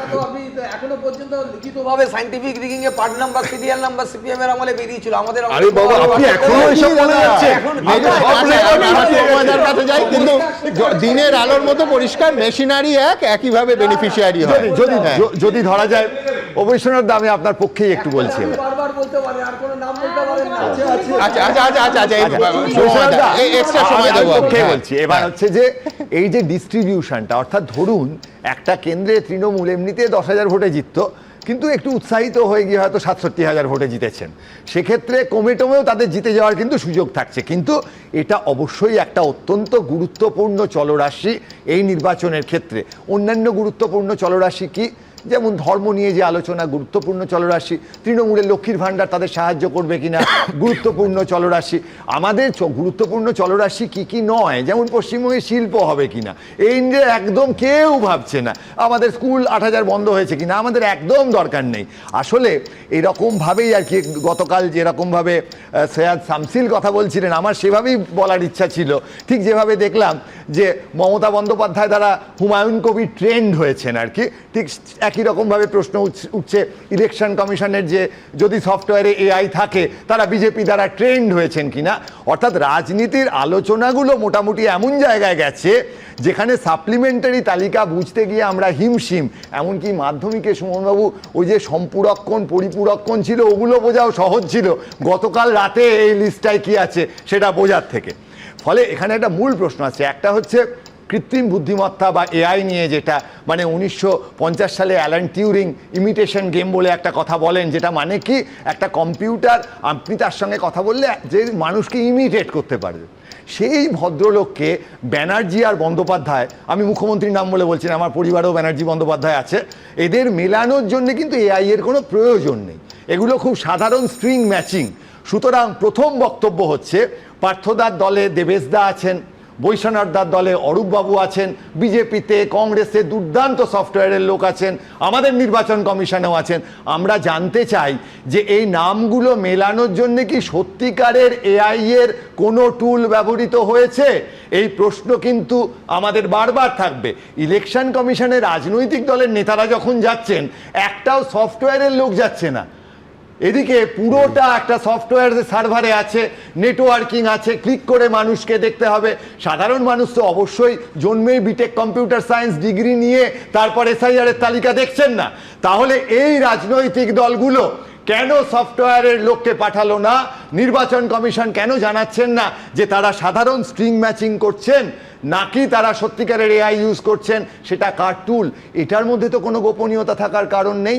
বারবার দেখুন যে রাজনৈতিক দল যাদেরকে নিয়ে যাচ্ছেন কোনো সফটওয়্যারের লোককে তারা নিয়ে যাচ্ছেন না এই প্রশ্নগুলো করার জন্য। আমরা কত দলের কাছে শুনছি চোখে চোখ রেখে নির্বাচন কমিশনারের সঙ্গে কথা বলে আসছে, চোখে চোখ রেখে জিজ্ঞেস করছে না দাদা সফটওয়্যারটা কি। দ্বিতীয় প্রশ্ন, ক্রাইটেরিয়া কি হবে, ভোটার তালিকায় নাম ওঠার ক্রাইটেরিয়া কি হবে? সত্যিকারের বিশ্বনাথ দা যে কথা বলেছেন, আমার কাছেও অনেকের কমিউনিকেশন আসছে, এখানে আপনার এখানে আসার পরও দু একজন হোয়াটসঅ্যাপ করেছেন আমাদের নামটা নেই। এবার পশ্চিমবঙ্গে প্রচুর দরিদ্র নিম্নবিত্ত মানুষ আছেন যারা বংশ পরম্পরায় পশ্চিমবঙ্গে আছেন, কিন্তু হয়তো কোনো কাগজ নেই। বিজেপি তাদের বক্তব্য পরিষ্কার, তারা যেভাবে আলোচনা করছে তাদের যে ভোট সংক্রান্ত আলোচনা সেখানে নাম বাদ যাচ্ছে এবং তারা সেটা চেয়েছিলেন, একদম পরিষ্কার। অন্য রাজনৈতিক দলগুলো তৃণমূল, সিপিআইএম, কংগ্রেস বা আমাদের আম জনতা উন্নয়ন পার্টি বা আইএসএফ, তারা লজিক্যালি এই যাদের এই ধরনের ঘটনা ঘটেছে, যাদের কাছে সঠিক তথ্য নেই, তাদের নিয়ে কি ভাবছেন? ভোটে নাম উঠলো না সুমনবাবু, ভোট দিতে চাই না, কিন্তু আমার আধার কার্ড দরকার, আমার ভোটার কার্ড দরকার, আমার বেঁচে থাকার জন্যে, আমার রুটি রুজির জন্যে, আমার লক্ষ্মীর ভাণ্ডারের 1500 টাকা পাওয়ার জন্যে ওই কার্ডটা দরকার। আমি ভোট যে খুশি জিতুক না, মোটামুটি যা ভোট পড়বে বিজেপি, তৃণমূল, সিপিএম, কংগ্রেস, আম আদমি পার্টি না সরি আম জনতা, ইউনাইটেড পার্টি, আইএসএফ, ভোট ভাগ করে নিক, দিনের শেষে ভোট হয়ে যাক, ভোটের 2 মাস পর কার্ডটা দেবেন তো সুমনবাবু? এই প্রশ্নটা কিন্তু বারবার করে উঠে আসবে। অর্থাৎ ভোটার কার্ড আমার একটা শিলমোহর, এই শিলমোহরটা আমার ভীষণভাবে দরকার। শেষ যেটা বলি সুমনবাবু, একটু স্ট্যাটিস্টিক্সের কথা, সেটা হচ্ছে টাইপ 1 টাইপ 2 এরার পৃথিবীর এই ধরনের বড় বড় এক্সপেরিমেন্টে থাকবেই। টাইপ 1 কি ফলস পজিটিভ, অর্থাৎ বলল রোগটা আছে কিন্তু আদতে রোগটা নেই, ভোটার লিস্টে নামটা ঢুকে গেল কিন্তু যাওয়া উচিত ছিল না। দ্বিতীয়টা হচ্ছে টাইপ 2 ফলস নেগেটিভ, বলল রোগ নেই কিন্তু আদতে আছে। আমার ভোটার লিস্টে নামটা ওঠা উচিত ছিল সুমনবাবু, কিন্তু নামটা উঠলো না। এই যে আতঙ্ক, এই যে ভয়, এই আতঙ্ক ভয় শুধু নিম্নবিত্ত মানুষের নয়, মধ্যবিত্ত মানুষের মধ্যেও ঢুকেছে। সব রাজনৈতিক দলের কাছে বিনীত আবেদন, ভোট মিটে গেলে একটু সময় দেবেন, কারণ যিনি জিতে যাবেন তার তো আর ভোটার লিস্ট নিয়ে ভাবনা নেই, আর যিনি গোহারান হেরেছেন তিনিও আর আমাদের কথা ভাববেন না। তাহলে কোন দল আমাদের কথা ভাববে যারা নির্বাচন হয়ে যাওয়ার পর আমাদের যে নামগুলো বাদ গেল সেগুলো তোলার চেষ্টা করবে? একদম, তার কারণ রাজনৈতিক অঙ্ক আর পাটিগণিতের অঙ্ক তো আলাদাই হয়। হ্যাঁ, খুব স্পেসিফিক্যালি শুভময় বাবু এবং বিশ্বনাথ দা দুজনকে জিজ্ঞাসা করতে চাই, আমাদের স্টুডিওতে কামাল সাহেব আছে, আপনার নামটা আছে না বাদ গেছে? না, আছে আছে। আমাদের যাই হোক, বিশ্বনাথ দা তো বললেন যে একদম স্পেসিফিক্যালি নাকি একদম উনি মুসলমান নন, আমি জানতাম না উনি কবে হিন্দু ধর্ম গ্রহণ করেছেন, আমি জানতাম না বিশ্বনাথ দা। এক সেকেন্ড পাঠ, প্রথম কথা হচ্ছে এই যারা বলছেন তারা আতঙ্ক ছড়াচ্ছেন, তারা ফেক নিউজ ছড়াচ্ছেন, এবং এদের কাজ, যাদের কাজ মানুষকে সচেতন করা, তারা যদি মানুষকে এরকম ভয় ভীত সন্ত্রস্ত করে, এটা একটা অপরাধ, এই অপরাধের কোনো ক্ষমা নেই। আমি দুটো জিনিস বলছি, একটা হলো সুমনদা স্ট্যাটিস্টিক্স তো ভুল বলতে পারে না। আমি পরিষ্কার করে বলছি যে শুধু মুর্শিদাবাদ জেলাতে 30% মোট ভোটারের 30% নাম এই ভেরিফিকেশনে এসছে, অর্থাৎ মানে অ্যাডজুডিকেশনে এসছে। আমি আপনাকে বলছি যে জেলার পর জেলা যেগুলো মুসলিম অধ্যুষিত এলাকা, সেখানে ইরেসপেক্টিভলি নাম এসছে। নন্দীগ্রামে একটি বুথে মানে এই অ্যাডজুডিকেশনের পরে ভেরিফিকেশনের পরে এসছে, যেখানে সবগুলো নামই মুসলিম নাম। মানে আমার প্রশ্নটা হচ্ছে যে এটা তো ঘটনা, মানে আমরা তো তথ্যটাকে অস্বীকার করতে পারি না। আমি কোচবিহার থেকে শুরু করে কাকদ্বীপ পর্যন্ত যদি দেখি, তাহলে আমি দেখতে পাচ্ছি যে মুসলিম অধ্যুষিত বিধানসভা কেন্দ্রের সেখানকার যারা মানে মুসলিম ভোটার, তাদের নাম অ্যাডজুডিকেশনে ম্যাক্সিমাম এসেছিল, তাদের নামই বাদ গেছে, এবং সেটা 94-95% পর্যন্ত কোন কোন জায়গায় এই অস্বীকার না। যাওয়া অন্য প্রসঙ্গ, সত্যি যদি সংখ্যালঘু মানুষের নাম 30টা সেকেন্ড একটানা পড়বো। আমি আনন্দ কুমার সিং, আপনার ফ্ল্যাটের কাছে থাকতাম, আপনার এবিপির প্রোগ্রামটা এখন দেখছি। আমি অনেকবার ভোট করিয়েছি অ্যাজ প্রিজাইডিং অফিসার, বাট আমার নাম ভোটার লিস্ট থেকে কেটে দিয়েছে, এবং অনেক লোক আমাদের কলোনিতে 98 জনের নাম ডিলিট করেছে, ভোটার লিস্টটা পাঠিয়েছে। হিন্দু আনন্দ কুমার সিং আমার চেনা, তার নাম বাদ গেছে, তিনি প্রিজাইডিং অফিসার ছিলেন। আমি বলছি এরকম থাকবে সুমনবাবু, আমার কিন্তু দিদি যেটা বলছেন এরকম প্রচুর উদাহরণ থাকবে। এটা বিজেপির বিরুদ্ধে প্রচার নয়, এই জায়গাটাকে কিন্তু বুঝতে হবে। আনন্দ কুমার সিং মুসলিম নন, আনন্দ কুমার সিং সম্মানের সঙ্গে থাকবেন। এক মিনিট আমি এইবার আমি একটু বলি যে মানে দেয়ার ইজ নো ডাউট যে এক হচ্ছে যে এই গোটা ইলেকশন কমিশনের এই প্রসেসের ভিকটিম যারা হচ্ছেন লক্ষ লক্ষ মানুষ, 7 লক্ষ 10, 12 আরো বাড়বে আশঙ্কা। শুভময় বললেন বাকিরা কে কি করছে, অন্তত বামেরা সিপিআইএম অন্তত এটা ডিক্লেয়ার করেছে যে যারা অন্তত এইভাবে ভিকটিম হচ্ছেন যে তাদের পাশে আইনি সাহায্য দেবে। ফলে এই প্রসেসটা কবে থেকে শুরু হবে?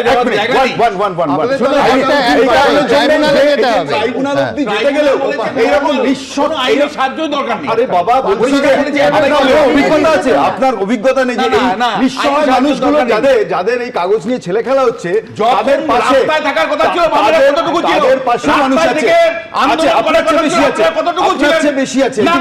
শেষে কেন আমাদের বলতে হয় যে তৃণমূলের কি খেলা হচ্ছে, কেন বলতে হয়? কেন আপনারা লড়াই করতে পারেননি? না, এটা প্রশ্ন যে আমরা অধিকারের প্রশ্ন, সেই অধিকার নিয়ে কতটুকু রাস্তায় আপনারা বেশি করছেন, কতটুকু রাস্তায় ছিলেন? আমি প্রশ্ন তুলতে চাই, ছিলেন না আপনারা? আমি বলছি ছিলেন না, আছে, 34 বছর শাসন করতে পারেন, আপনাকে খুশি করা যাবে কিনা জানি না। অর্গানাইজেশন নিয়ে কিন্তু আপনারা আমাদের রাস্তায় ছিলেন না, দুর্বলতা আছে, আপনারা আছে, অবাক করতে সত্যি পারেননি, কাজ আপনারা এসআই প্রক্রিয়া কাটিয়ে দিতে পারেননি, পারেননি। ডেসিবেল আপনারা যুক্তি জোর পাচ্ছে না। সবাই বলে, এবং সেকেন্ডে না, এক মিনিট আমি বলে শেষ করে দিচ্ছি যে আমার নিজের কথাই হচ্ছে যে এটা যে শুধুমাত্র সংখ্যালঘু বাদ যায়নি, আবার বলছি মতুয়া সংখ্যালঘু হিন্দুর মানুষও বাদ গেছেন, মুসলিমও বাদ গেছেন। ফলে এখানে দাঁড়িয়ে ইলেকশন কমিশনের এই ব্যর্থতার দায়, ইলেকশন কমিশন তো এই প্যাটার্নটাকে রেকগনাইজ করতে পারছে না। ইলেকশন কমিশন জবাব দিক এবং তারপরে বিশ্বনাথ চক্রবর্তী অনুষ্ঠান শুরু করেছেন যে ডেটাগুলো দিয়ে, সেই ডেটা যদি সত্য হয় সেখানে সংখ্যাগরিষ্ঠ সংখ্যালঘুর নাম বাদ যায়, সেটা মারাত্মক, সেটা কিন্তু একটা প্যাটার্ন ইঙ্গিত করে। আর আপনি যেটা বলছেন সেখানে আমি কেয়ার সঙ্গে একমত যে যিনি কাগজ দিতে পারেননি তার নাম বাদ যাবে, যদি প্যাটার্ন না থাকে। আমি একটা আয়োজি আমরা বারবার বলেছিলাম যে বোনাফাইড ভোটার, ভ্যালিড ভোটারের নাম এরা বাদ দেওয়ার চেষ্টা করছে নির্বাচন commission. Mamata Banerjee supreme court পর্যন্ত গেছে। আজকের তারিখে দাঁড়িয়ে বলুন এটা সত্যি কি মিথ্যে যে বোনাফাইড ভোটার, যাদের এলিজিবল ভোটার, তাদের নাম নির্বাচন কমিশন বললো কিনা? এই কি অদ্ভুত কথা! নির্বাচন কমিশন বলছে তার মানে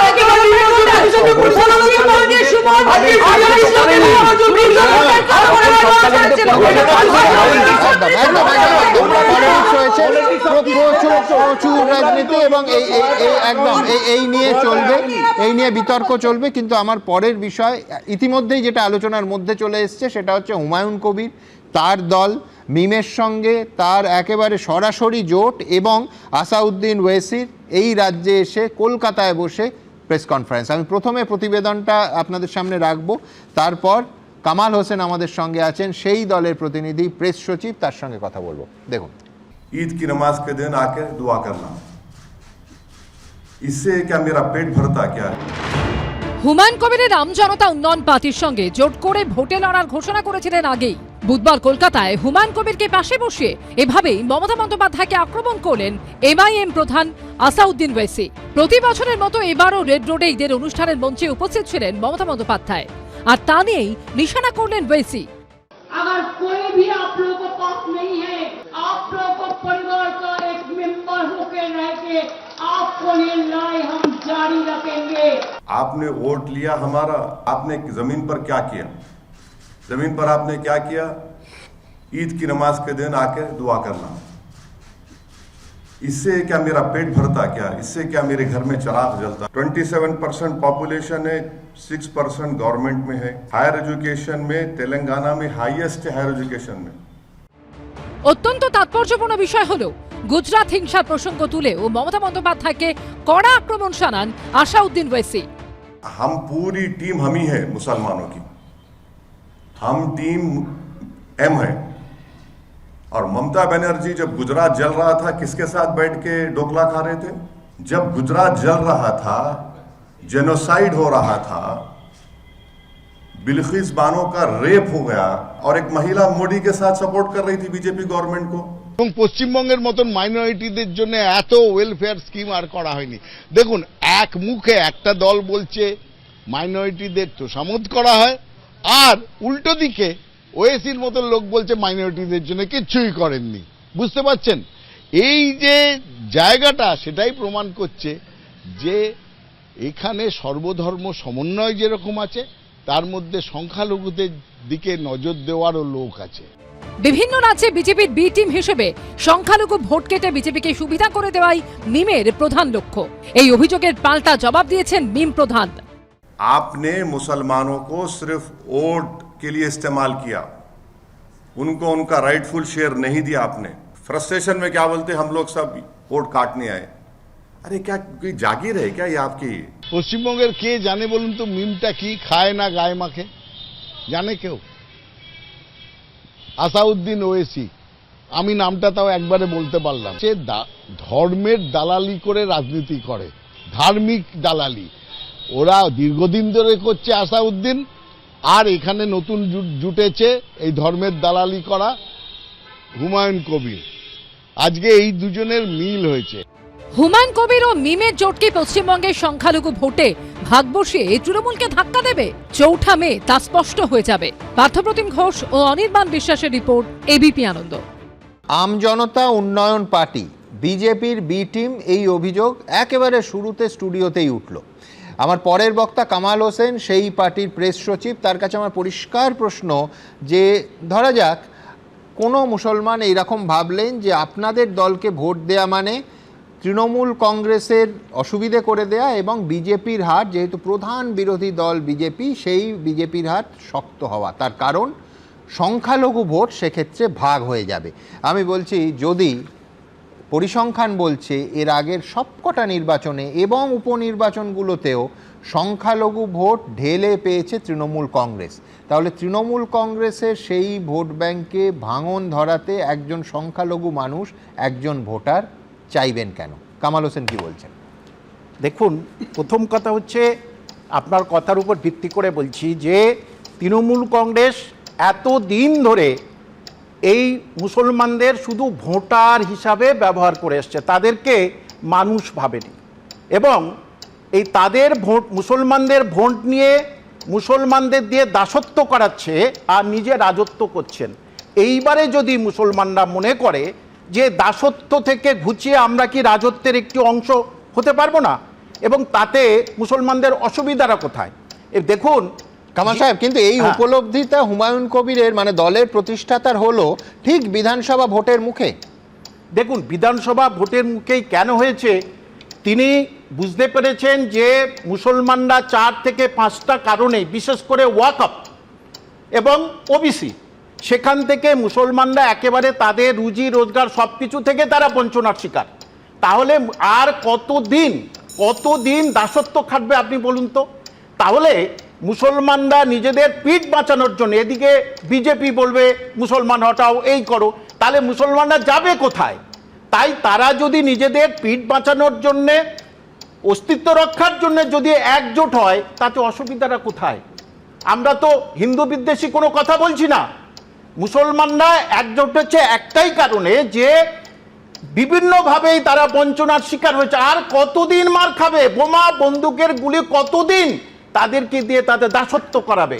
এবং এই ভোট এখন শুরু হয়নি, তার আগে 2জন মুসলমান মারা গেল।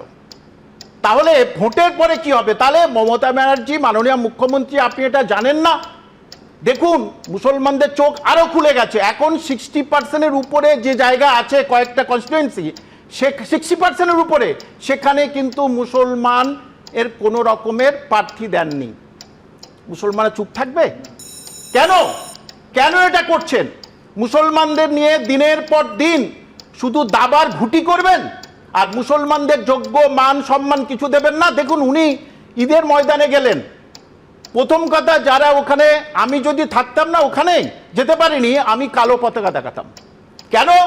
যারা ওখানে বসে আছেন ইমাম মুয়াজ্জিন, তাদেরকে সম্মান রেখে বলছি যে মুসলিম যেখানে পুরুষরা নামাজ পড়েন, সেখানে হাদিস অনুযায়ী কোনো মহিলা যেতে পারেন না। হাদিসটা তো 5 বছর আগে লেখা হয়নি, অত্যন্ত সম্মানীয় গ্রন্থ, এবং গত বছর মানে আগের 5 বছর আগে হুমায়ুন কবিরের এই কথা মনে হয়নি? প্রতি বছরই মমতা বন্দ্যোপাধ্যায় রেড রোডের অনুষ্ঠানে যান, এতদিন মনে হয়নি, আজকে ভোটের মুখে মনে হচ্ছে কেন যে ওখানে তার যাওয়াটা হাদিস সম্মত নয়? এটাও তো নিখাদ রাজনীতি। ঠিক, এতদিন তো ওবিসি নিয়ে উনি ছেলে খেলা করেননি। প্রায় 5 লাখ মুসলমানের নাম কাটা গেছে, এতদিন যেটা হয়নি। এই যে মাদ্রাসা, উনি ওখানে গেলেন, আর মাদ্রাসার ছেলেমেয়েরা আন্দোলনে আছে, সেখানে গেলেন না কেন? কারণ সেখানে গেলে কালো পতাকা দেখাবে। তাহলে তখন এই মাদ্রাসা, আনএডেড মাদ্রাসা ইস্যু হয়নি, তখনই কিন্তু এই ওবিসি ইস্যু হয়নি। এবং এই যে ওয়াকফ, আমি হলে তো গিয়ে বলতাম যে আপনি দিল্লিতে গিয়ে যান, এখানে দিল্লি জামা মসজিদে যান। আপনি তো বলেছিলেন যে ওয়াকফ আন্দোলন করতে গেলে পশ্চিমবঙ্গে না, দিল্লিতে যান। তাহলে সেখানে আপনি মুসলমানদের সেখানে কেন গেছেন? এই প্রশ্নের জবাব উনি দিতে পারবেন, ওনাকে সম্মানের সঙ্গে বলছি। তাহলে মুসলমানরা, হুমায়ুন কবির, আসাদুদ্দিন ওয়াইসি, তারা একজোট হলে অসুবিধাটা কোথায়? আমি তো আবার বলছি, আমরা কোনো দাঙ্গা বাঁধানোর, উমুক বাঁধানোর জন্য নয়। মুসলমানদের অধিকারটা, তাদের চাকরি কোথায়? দিনের পর দিন তারা পরিযায়ী শ্রমিক হয়ে যাচ্ছে। শিক্ষা দীক্ষা তাদের একেবারে কেড়ে নিয়ে বোমা বন্দুকের রাজনীতি করানো হচ্ছে। কেন? তাহলে মুসলমানরা যদি তাদের অধিকারের জন্য সোচ্চার হয়, সেটা মুসলমানরা কমিউনাল দল হয়ে গেল। বৈশ্বনাথ চট্টোপাধ্যায়, স্কুল বানাচ্ছেন না তো, বাবরি মসজিদ বানাচ্ছেন। আমি একটা কথা বলি যে এই যে ওয়াইসি কে নিয়ে যে হুমায়ুন এই যে ভোট কাটুয়ার কাজ করছে, বিহারেও করেছে এক জিনিস, উত্তরপ্রদেশেও করেছে, মহারাষ্ট্রতেও করেছে, এখানে আসছে যাতে সংখ্যালঘু ভোটটাকে যদি একটু বিগড়ে দেওয়া যায়, কিন্তু এতে লাভ হবে না। কিন্তু সংখ্যালঘুরা জানে মমতা ব্যানার্জি আছেন, লক্ষ্মীর ভান্ডার দিয়েছেন, যুবসাথী দিয়েছেন, কন্যাশ্রী দিয়েছেন, যুবশ্রী দিয়েছেন, রূপশ্রী দিয়েছেন, প্রত্যেকটা প্রজেক্ট সেখানে কোনো ধর্ম দেখা হয়নি, সমস্ত মানুষকে দিয়েছেন। মহিলাদের প্লেসমেন্ট কোথায়? মুসলিম মহিলাদের চাকরি খবর কোথায়? রাখেন না, 40% আমার থেকে বেশি আপনি জানেন, আমার থেকে বেশি আপনি জানেন না। বিজেপির হয়ে কাজ করছে, আপনারা বিজেপির বিজেপির হয়ে কাজ করছেন, এটা করবেন না। বিজেপির হয়ে এই কাজ করবেন না, করলে সব হয় না। আপনাদের ক্ষমতা নেই, পুলিশে তুলে দিচ্ছে, তুলে দিচ্ছে। আবার এইতে আসবো, কিন্তু এই জোটের কতটা ইম্প্যাক্ট হবে দ্রুত পরের প্রতিবেদন একবার দেখে নিই। আমরা আছি বলে না আপনারা সবাই ভালো আছেন। अरे आप कौन है भाई? आपको जनता वोट डाल के बनाई। বিধানসভা ভোটের আগে রাজ্য রাজনীতিতে তৈরি হচ্ছে নতুন সমীকরণ। হুমায়ুন কবিরের দলের সঙ্গে জোট বেঁধেছেন আসাউদ্দিন ওয়েসি, আর তারপরই তিনি সরাসরি নিশানা করলেন মমতা বন্দ্যোপাধ্যায়কে। টেনে আনলেন সম্প্রতি এসআইআর ইস্যুতে ধর্ণামঞ্চ থেকে তৃণমূল নেত্রীর করা এই মন্তব্যের প্রসঙ্গ। আমরা আছি বলে না আপনারা সবাই ভালো আছেন, আর যদি আমরা না থাকি কোনোদিন সেরকম আসে 1 সেকেন্ড লাগবে। একটা কমিউনিটি যখন জোট বাঁধে না, ঘিরে ফেললে 1 সেকেন্ডে দেবে একদম 12টা বাজিয়ে। যদি নিজেদের 13টা বাজাতে না চান, বিজেপির অপপ্রচারে কেউ ভুল বুঝবেন না। अरे आप थे ना, तो ही तो गुजरात हुआ। अरे आप कौन है भाई? आपको जनता वोट डाल के बनाई। आपके पास कोई सुपर नेचुरल पावर्स नहीं है, जनता ने आपको पावर दिया है। ये एरोगेंस है। 2011 সালের পর থেকে এ রাজ্যে মুসলিম ভোট ব্যাংকে তৃণমূলের একাধিপত্য।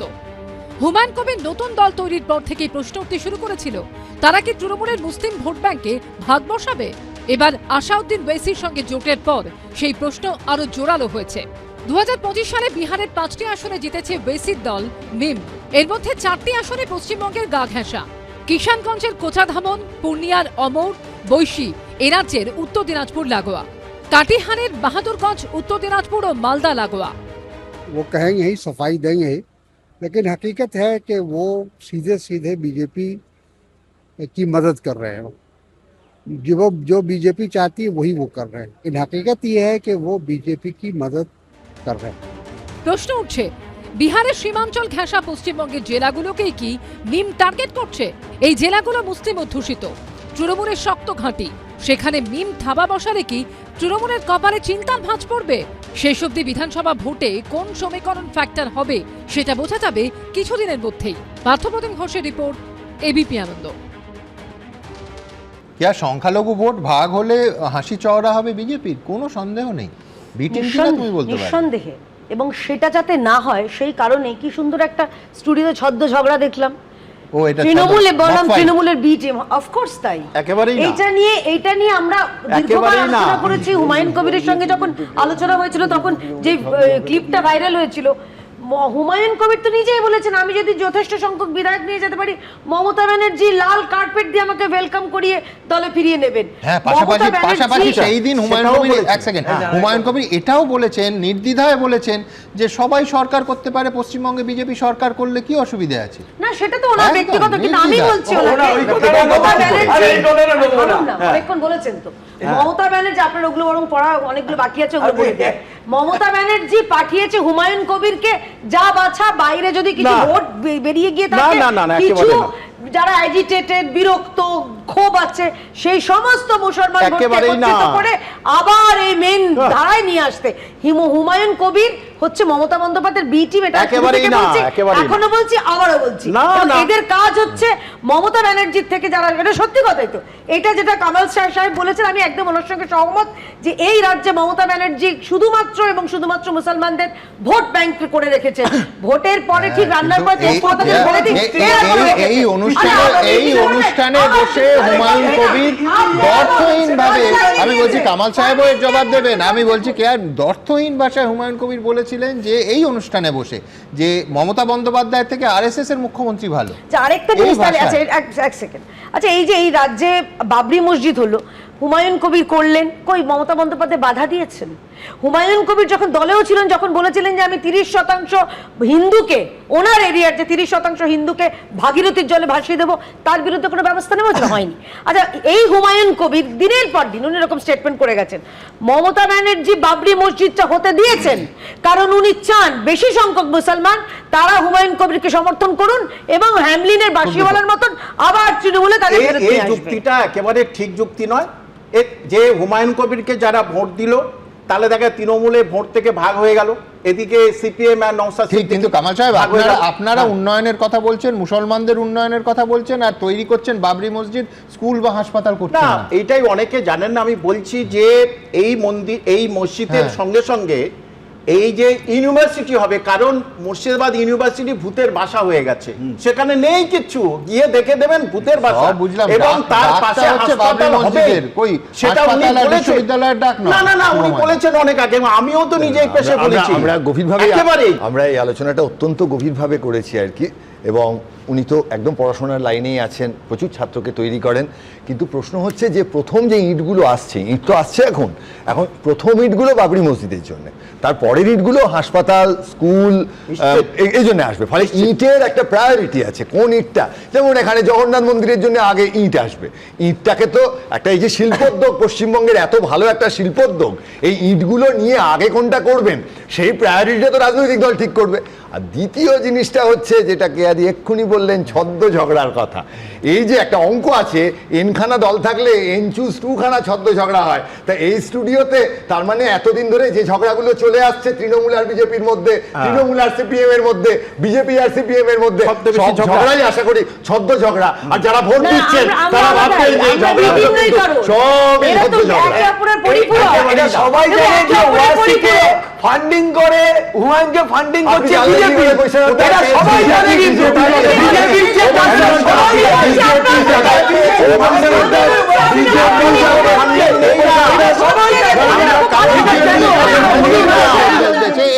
অন্তহীন গোটা সন্ধে এই তর্ক চলতে পারে।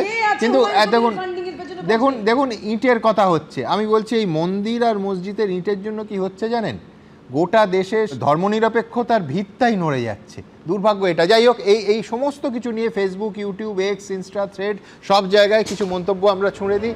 কত শতাংশ মানুষ কি বলছেন? 32 লক্ষ আবেদনের মধ্যে বাদ প্রায় 13 লক্ষ। প্রথম সাপ্লিমেন্টারি লিস্টে 10 লক্ষের নাম প্রকাশ। বড় প্রভাব পড়তে পারে শাসক আর বিরোধীর ভোট ব্যাংকে। পড়তে পারে এমনটা মনে করছে 90% মানুষ।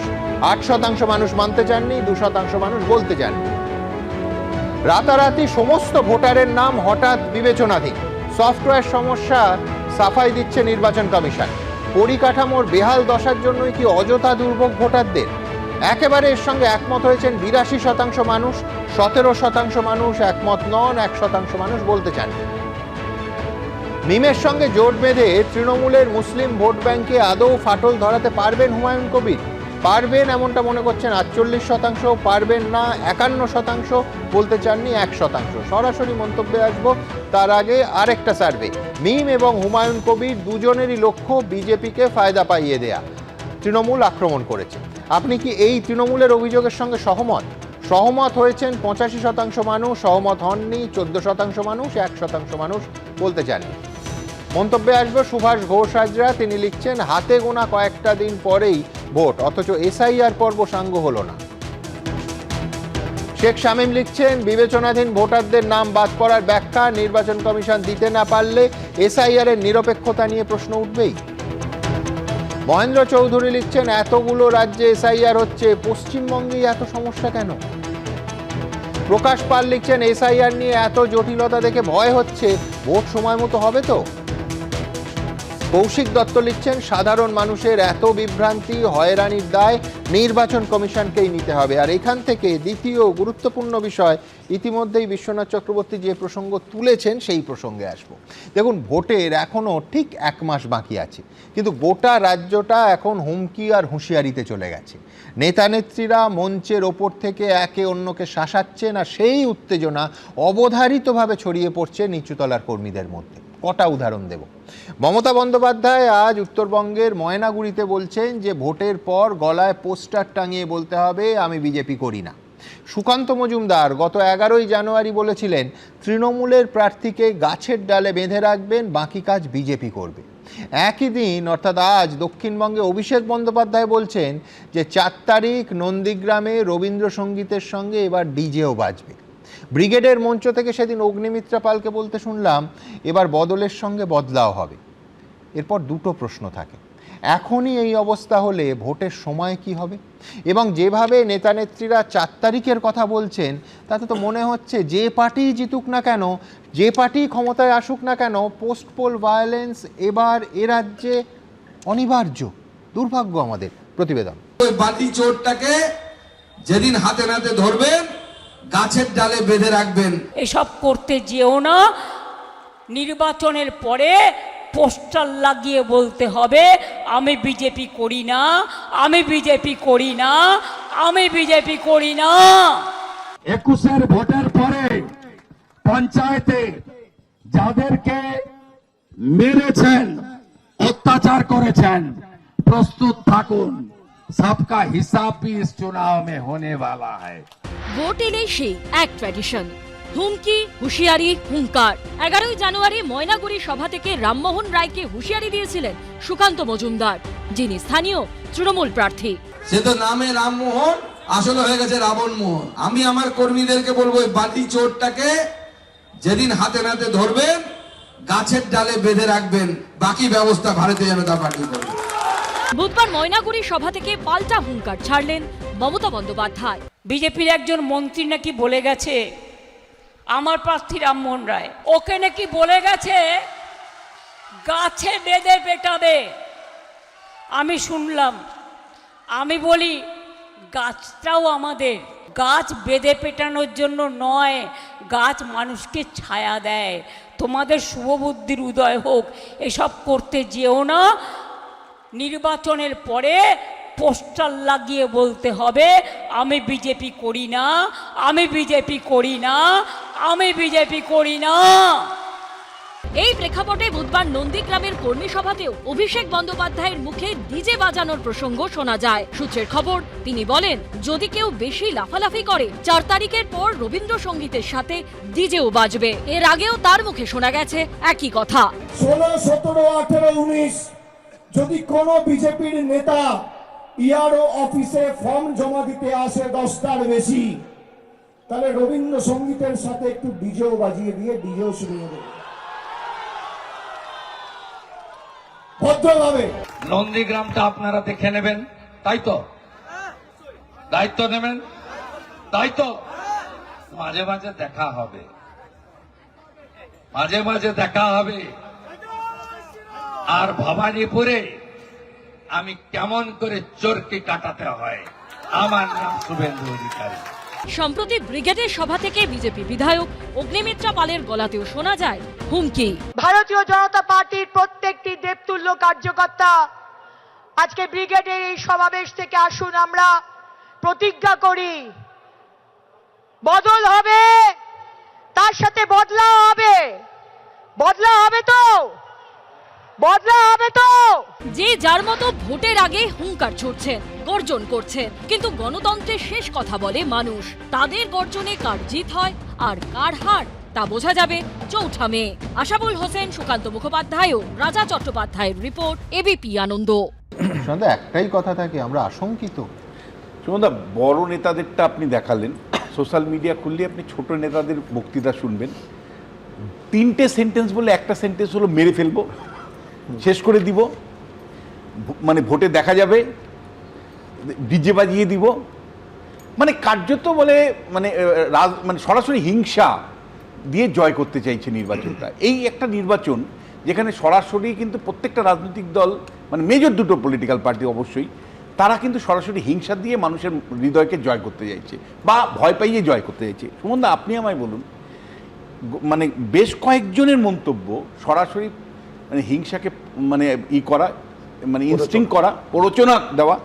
আপনি আমায় বলুন, ইলেকশন কমিশন তো এত আয়োজন করেছে, একটা সেন্সার পাঠিয়েছে, একটা কোনো শোকজ লেটার পাঠিয়েছে, একটা কারণ দর্শানোর কোনো নোটিশ এসছে? আপনি আমায় বলুন, মমতা বন্দ্যোপাধ্যায় আজকে যেটা বলেছে, আমরা সেটা 2021-এর বিধানসভা নির্বাচনের পরে পোস্ট ইলেকশন ভায়োলেন্সে দেখেছি, যে মানুষকে বলতে হয়েছে বীরভূমের, মানে আপনার সেই ছবি আপনি এমপি আনন্দ দেখিয়েছেন। আমি ঠিক দুটো ছবি আপনাদের সামনে দেখাবো। প্রথম কথা, আমি একটা জায়গায় একমত, নির্বাচন কমিশন একাধিকবার আগের নির্বাচনগুলো মনে করুন যে হিংসার কথা হলেই বা হেড স্পিচ হলেই অন্তত নোটিশ যেত, তাই নিয়ে আমরা বিতর্ক করতাম যে এ কে নোটিশ দেওয়া হচ্ছে, বি কে নোটিশ দেওয়া হচ্ছে না। আচ্ছা, বি কে নোটিশ দেওয়া হয়েছে, অথচ তার থেকেও ভয়ঙ্কর কথা বলার জন্য সি কে কেন ছেড়ে রাখা হয়েছে, এই নিয়ে বিতর্ক হয়েছে, কিন্তু কোনো নোটিশের কথা এখনো পর্যন্ত আমরা জানি না। আমি বীরভূমের 2021 সালে বিধানসভা নির্বাচনের পর কেন এই ছবিটা, এই দলবদলের ছবিটা, চাপে ভয়ে অত্যাচার করে দল বদলানোর ছবিটা আমাদের কাছে খুব বেদনাদায়ক। 2021-এ বিধানসভা নির্বাচনের পর 8ই জুন মাইকে প্রচার করে বীরভূমের লাভপুরের বিজেপি কর্মীরা প্রচার করছেন যে আমরা যে উত্তেজনা আর গণ্ডগোলের সৃষ্টি করেছিলাম সেগুলো ভিত্তিহীন এবং মিথ্যে, এবং গ্রামবাসীদের কাছে ক্ষমা চাইছে। আমি দুটো ছবি আপনাদের রাখবো। প্রথম ছবি, সংসদে বিজেপির কর্মীবৃন্দ 2021 সালে বিধানসভা ভোটের আগে বিদ্যুৎগিরি গ্রাম পঞ্চায়েতের উন্নয়নমূলক কাজের সম্পর্কে মিথ্যা তথ্য প্রচার করে গ্রামে উত্তেজনা ও গন্ডগোলের সৃষ্টি করেছিলাম, যেগুলি ছিল ভিত্তিহীন এবং সর্বত্রভাবে মিথ্যা। আমরা সেই মিথ্যা অপবাদ ও কুকর্মের জন্য বিদ্যুৎগিরি গ্রামবাসীদের কাছে ক্ষমা চাইছি। 1 নম্বর, সংসদে বিজেপির কর্মীবৃন্দ 2021 সালে বিধানসভা ভোটের আগে।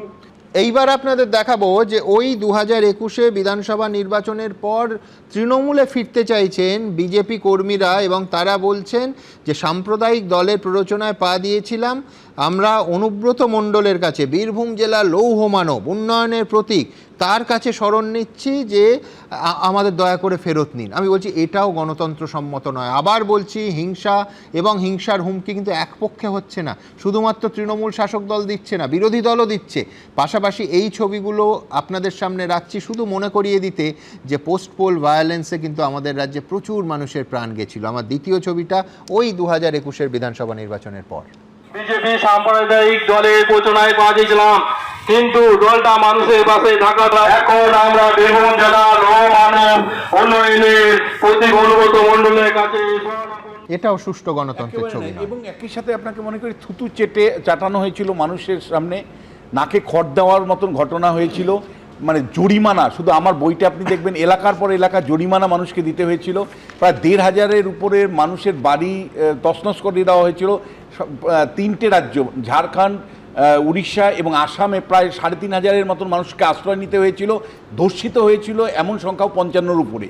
একেবারে এগুলো ডকুমেন্টেড। শুনুন, আমি যেটা বলতে চাইছি লাস্ট, মানুষকে আমি অনুরোধ করব, যারা হিংসা ছড়াচ্ছে, সে যে রাজনৈতিক দল হোক, সে মমতা বন্দ্যোপাধ্যায় হোক, অভিষেক বন্দ্যোপাধ্যায় হোক, মানে শুভেন্দু অধিকারী হোক, সুকান্ত মজুমদার হোক, আপনারা কিন্তু তাদেরকে ক্ষমা করবেন না। এক, দ্বিতীয়, যে পরিষ্কার আপনারা বুঝিয়ে দিন, অন্তত একটা বার্তা দিন যে রাজনৈতিক দল, যে নেতা হিংসা করে তাকে আমরা অপছন্দ করি, আমরা তাকে ভোট দেব না। দুর্ভাগ্য কি জানেন, সাধারণ মানুষ অনেক সময় মনে করে যে যত হুমকি দেয়া নেতা তত শক্তিশালী মানুষ, শক্তিশালী নেতার পাশে থাকতে চায়। দুর্ভাগ্য। আমি বলছি যে এই যে আপনারা দেখাচ্ছিলেন, আমি একটা কথা বলছি যে এখানে লেফটের 34 বছর রুল হয়েছিল, তারপরে 2011 সালে মমতা ব্যানার্জি এলেন। যে ঘটনা, যে খুনের রাজনীতি সিপিএম আমলে হয়েছিল, তার বদলা কোথাও হয়নি। ঘর ছাড়া, বাড়ি ছাড়া রাজনীতি তৃণমূল করেনি। আমি আপনাকে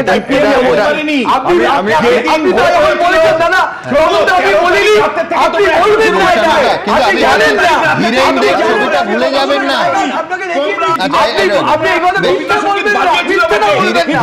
ছবিটা কি আরেকবার দেখাবো? বর্ষিয়ান বামপন্থী নেতা। হ্যাঁ, আমি আপনাকে বলছি যে পশ্চিম বাংলায় যেটা মানুষ মমতা ব্যানার্জি করেছিলেন, এতদিনের গ্রিভেন্স থাকা সত্ত্বেও সেখানে সেরকম কোনো ঘটনা ঘটেনি। আজকে আমরা দায়িত্ব নিয়ে বলছি হিংসাতে আমরা বিশ্বাস করি না, কিন্তু আপনি বিজেপি এত ভালো, ত্রিপুরাতে এরা কি করে, ত্রিপুরাতে ওরা কি করে,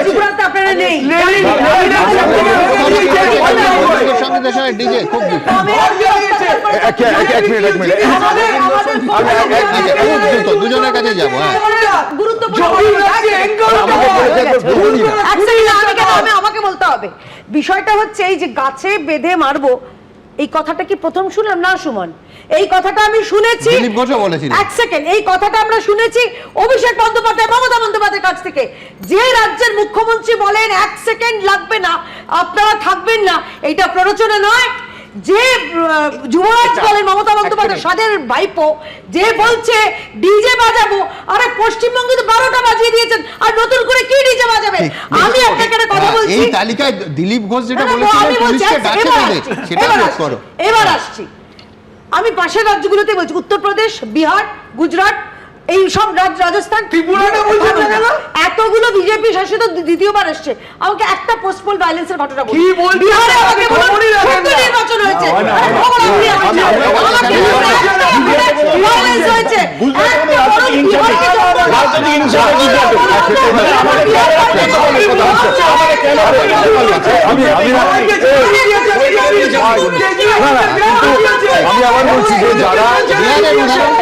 হয়েছে যারা 11 সালে বলেছিলেন যে বদলা নয় বদল চাই, বলার পর রবীন্দ্রসঙ্গীত বাজিয়েছিলেন, এটাও ঠিক রাস্তার মোড়ে মোড়ে। কিন্তু একই সাথে এটাও ঠিক হচ্ছে যে কয়েক হাজার পার্টি অফিস সিপিএম এর সেটা হচ্ছে যে ভেঙে দেওয়া হয়েছিল, কয়েক লক্ষ মানুষ হচ্ছে যে পালিয়ে গেছিলেন, তাদের জায়গায় থাকতে পারেননি। তাদের মধ্যে এখনো এরকম গ্রাম ছাড়া বাড়ি ছাড়া মানুষ আছে। তার মধ্যে বিধায়ক প্রদীপ খুন হয়েছিলেন প্রত্যেকে। আমি বলছি এই অনাচার অত্যাচার চলেছিল, বলছি এই কারণের জন্য বিজেপি যেটা বলছে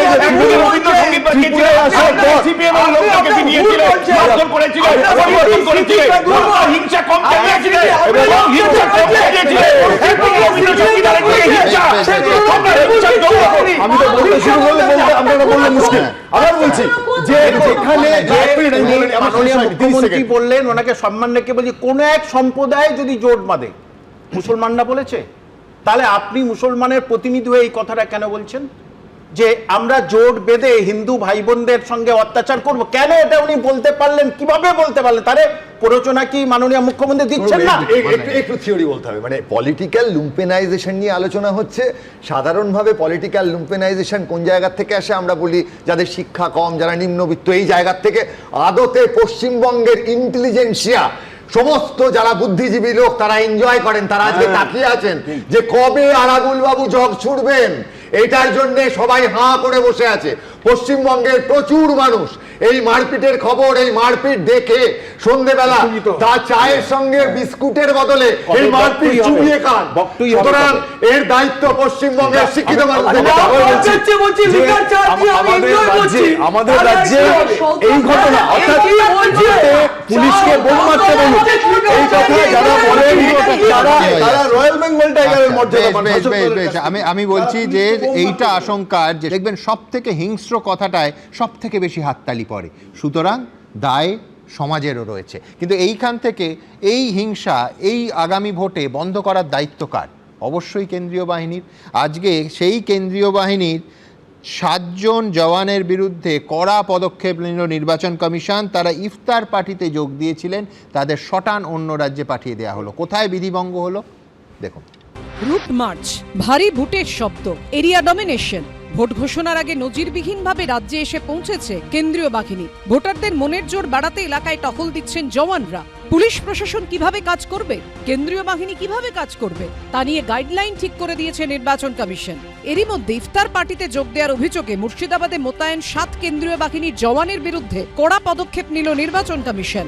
7 জওয়ানকে সরিয়ে দেওয়া হলো অন্য রাজ্যে। প্রথমেই কিন্তু প্রেস কনফারেন্সের মাধ্যমে যেমন নির্বাচন কমিশনার, মুখ্য নির্বাচন কমিশনার, অন্যদিকে অবশ্যই মুখ্য নির্বাচনী আধিকারিক বারবার কিন্তু বলেছেন যে নির্বাচন কমিশনের তরফ থেকে কড়া নির্দেশ রয়েছে যে কোনোভাবেই যারা কেন্দ্রীয় বাহিনী রয়েছেন তারা যাতে কোনো আতিথেয়তা গ্রহণ না করেন, কারণ এর আগেও কিন্তু আমরা দেখেছি বেশ অভিযোগ এসেছে। নির্বাচন কমিশন সূত্রে খবর, কেন্দ্রীয় বাহিনীর 7 জওয়ানের বিরুদ্ধে মুর্শিদাবাদে এক ইফতার পার্টিতে যোগ দেওয়ার অভিযোগ উঠেছিল।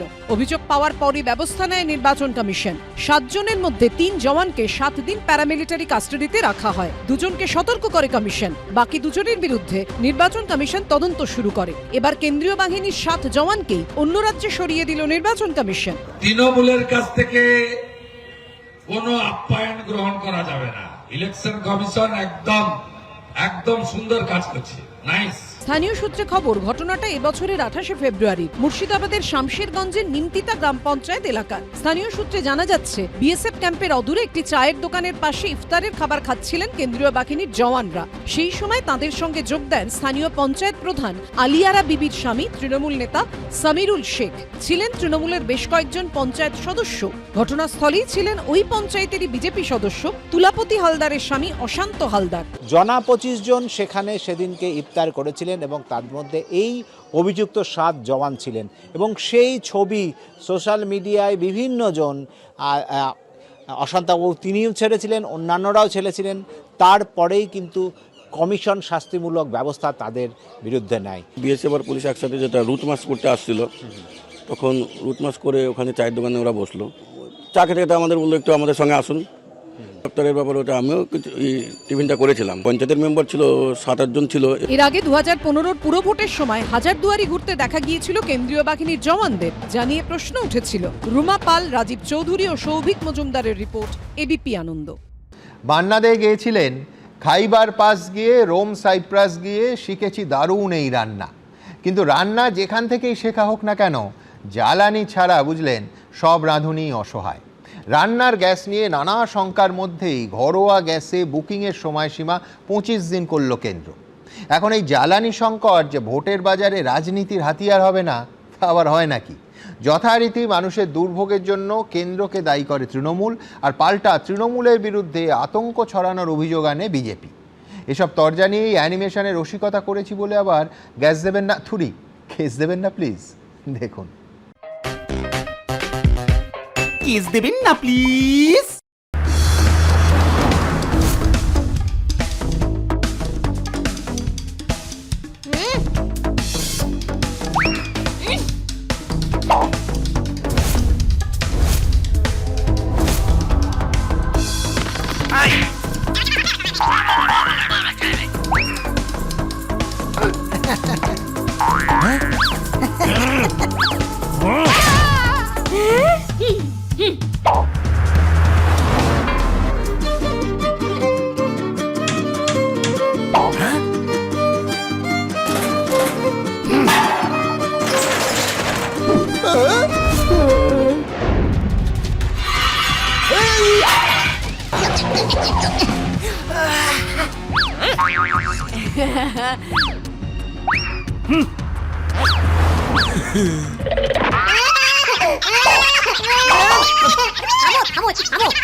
কেস দেবেন না প্লিজ।